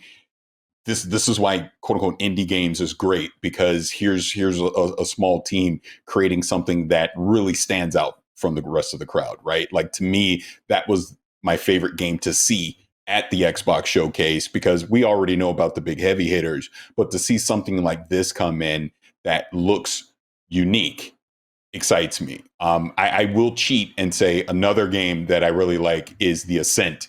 And I believe, Ryan, you went hands-on with it as well. It. But yeah, it's really good. Yeah. There's a preview really on IGN good. if you want to check it out. Yep. Can't wait for July to get my hands on that. And this is another one. 12 people made that game. Yeah. It's insane. It's insane to think these small teams are doing just these ambitious projects like this. So kudos to them. And it goes again to show you why AA and indies have such a place in this industry, because I think that's where a lot of the innovation happens. I'm going to cheat and give two because I'm the host and I make the rules. The first one is Somerville. So when this came on the screen, I was like, this looks a lot like Inside, which is one of my favorite games. I mean, basically ever, but certainly over the past generation. And the reason that Somerville reminds me, and probably a lot of you as well, of Inside is because it's from the co-creator of Limbo and Inside, Dino Patti, and a team. He has a new team at a new studio. And this looks, again, just the same type of thing that Limbo and Inside are so good at. That moody, atmospheric, borderline creepy, mysterious, sort of just an adventure. You're going to kind of figure out what's going on in this world. There's a dad, but then sometimes you've got the dog, and it looks like there's a whole family dynamic to this. That Paris. I mean, did this jump out at you as well? Because this was a big highlight for me. It did, and that's the funny thing. There's so many, right? There's so many that did, but this one absolutely stood out to me as well. And then the other one I wanted to mention is 12 Minutes, which we finally got a release date for. A game I've had the privilege of playing twice at E3, whenever the last real E3 was, after it was first announced. And then I played it very recently, and both times I could not be more intrigued. But both times, I think my play session was about 15 minutes, which is just, it's almost, I mean, it's a privilege to play, but it's almost cruel to only let someone play that game for 15 minutes, because it's a time loop murder mystery, and you reset, and I won't tell you the circumstances under which you get reset, and then you got to use the knowledge that you acquired from your last run to, try and peel back the layers of the mystery here. And this has got Willem Dafoe, Daisy Ridley, and James McAvoy. So they've added some absolute A-list voice talent to this. So this looks absolutely incredible. But there's just too much. I mean, and I guess, Destin, to bring us home, the theme of the show was not just first party, not just Game Pass, but also a lot of third-party Game Pass. Like that, I feel like that's the final piece. You're getting all these first-party games. All those are going into Game Pass. And yes, Game Pass is great, but we had MLB The Show, huge Game Pass day and date win. We had Outriders earlier this year, but a lot of these other games that we're talking about, also, these are third-party games that are coming out on other platforms, but they're day one. They're $0 if you have a Game Pass subscription versus $60 or $70 on other platforms. The value's unparalleled. Like if you were buying all those games on the competing platform that charges $70 a game, you can buy two. You get access to everything on Xbox for that same price, basically. And it's a stellar value. There's no denying it. And just because I'm allowed to talk right now, I also want to talk about Ayuden, an RPG that I'm really, really excited about. I think that fills a really great niche. And just a quick shout out to Atomic Heart, another game that looks really, really unique that we are another going to big get to third play party. day one on Game Pass. Yeah. But you're right about the value proposition, Ryan. There's no denying it. There's just no denying that Game Pass is a great value. Paris, I cannot thank you enough for doing this. It was awesome that we had the host of this thing right on our live post show. You've just been a friend to IGN and to Unlocked for a while now, and hopefully for the foreseeable future. I am so happy for you. I wish you nothing but your star is just like shooting off now, and it's so great to see you succeed. No, thank you. Like I said at the top, the feeling is mutual. I would not have had this opportunity without you playing a part. So again, thank you so much. And just everyone at IGN, you've always been great to me. And yeah, absolutely. I hope to come back again. Anytime, my friend. That is sadly all the time we do have this week. We've got a schedule to keep. So Destin, Paris, thank you both for joining me, and thanks to everybody for watching at home. A quick reminder that if you missed anything, you can catch up on IGN, whether that's on IGN.com proper, where we've got all sorts of roundup in case you missed it articles. On YouTube, just there's a million things to scroll through on our YouTube page, social media, or even, again, the IGN app on your smart TV.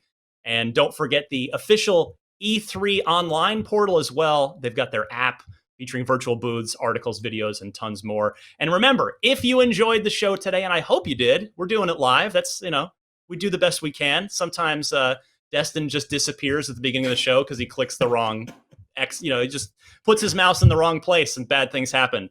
But that's the fun of it. Remember that we have weekly episodes of Podcast Unlocked, this show, which is IGN's long-running weekly Xbox show. That said, we're off next week.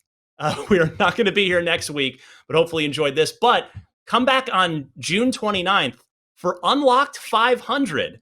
I promise it's going to be special. It will not just be your average, everyday, regular Unlocked. So keep a note of that, June 29th for Unlocked 500.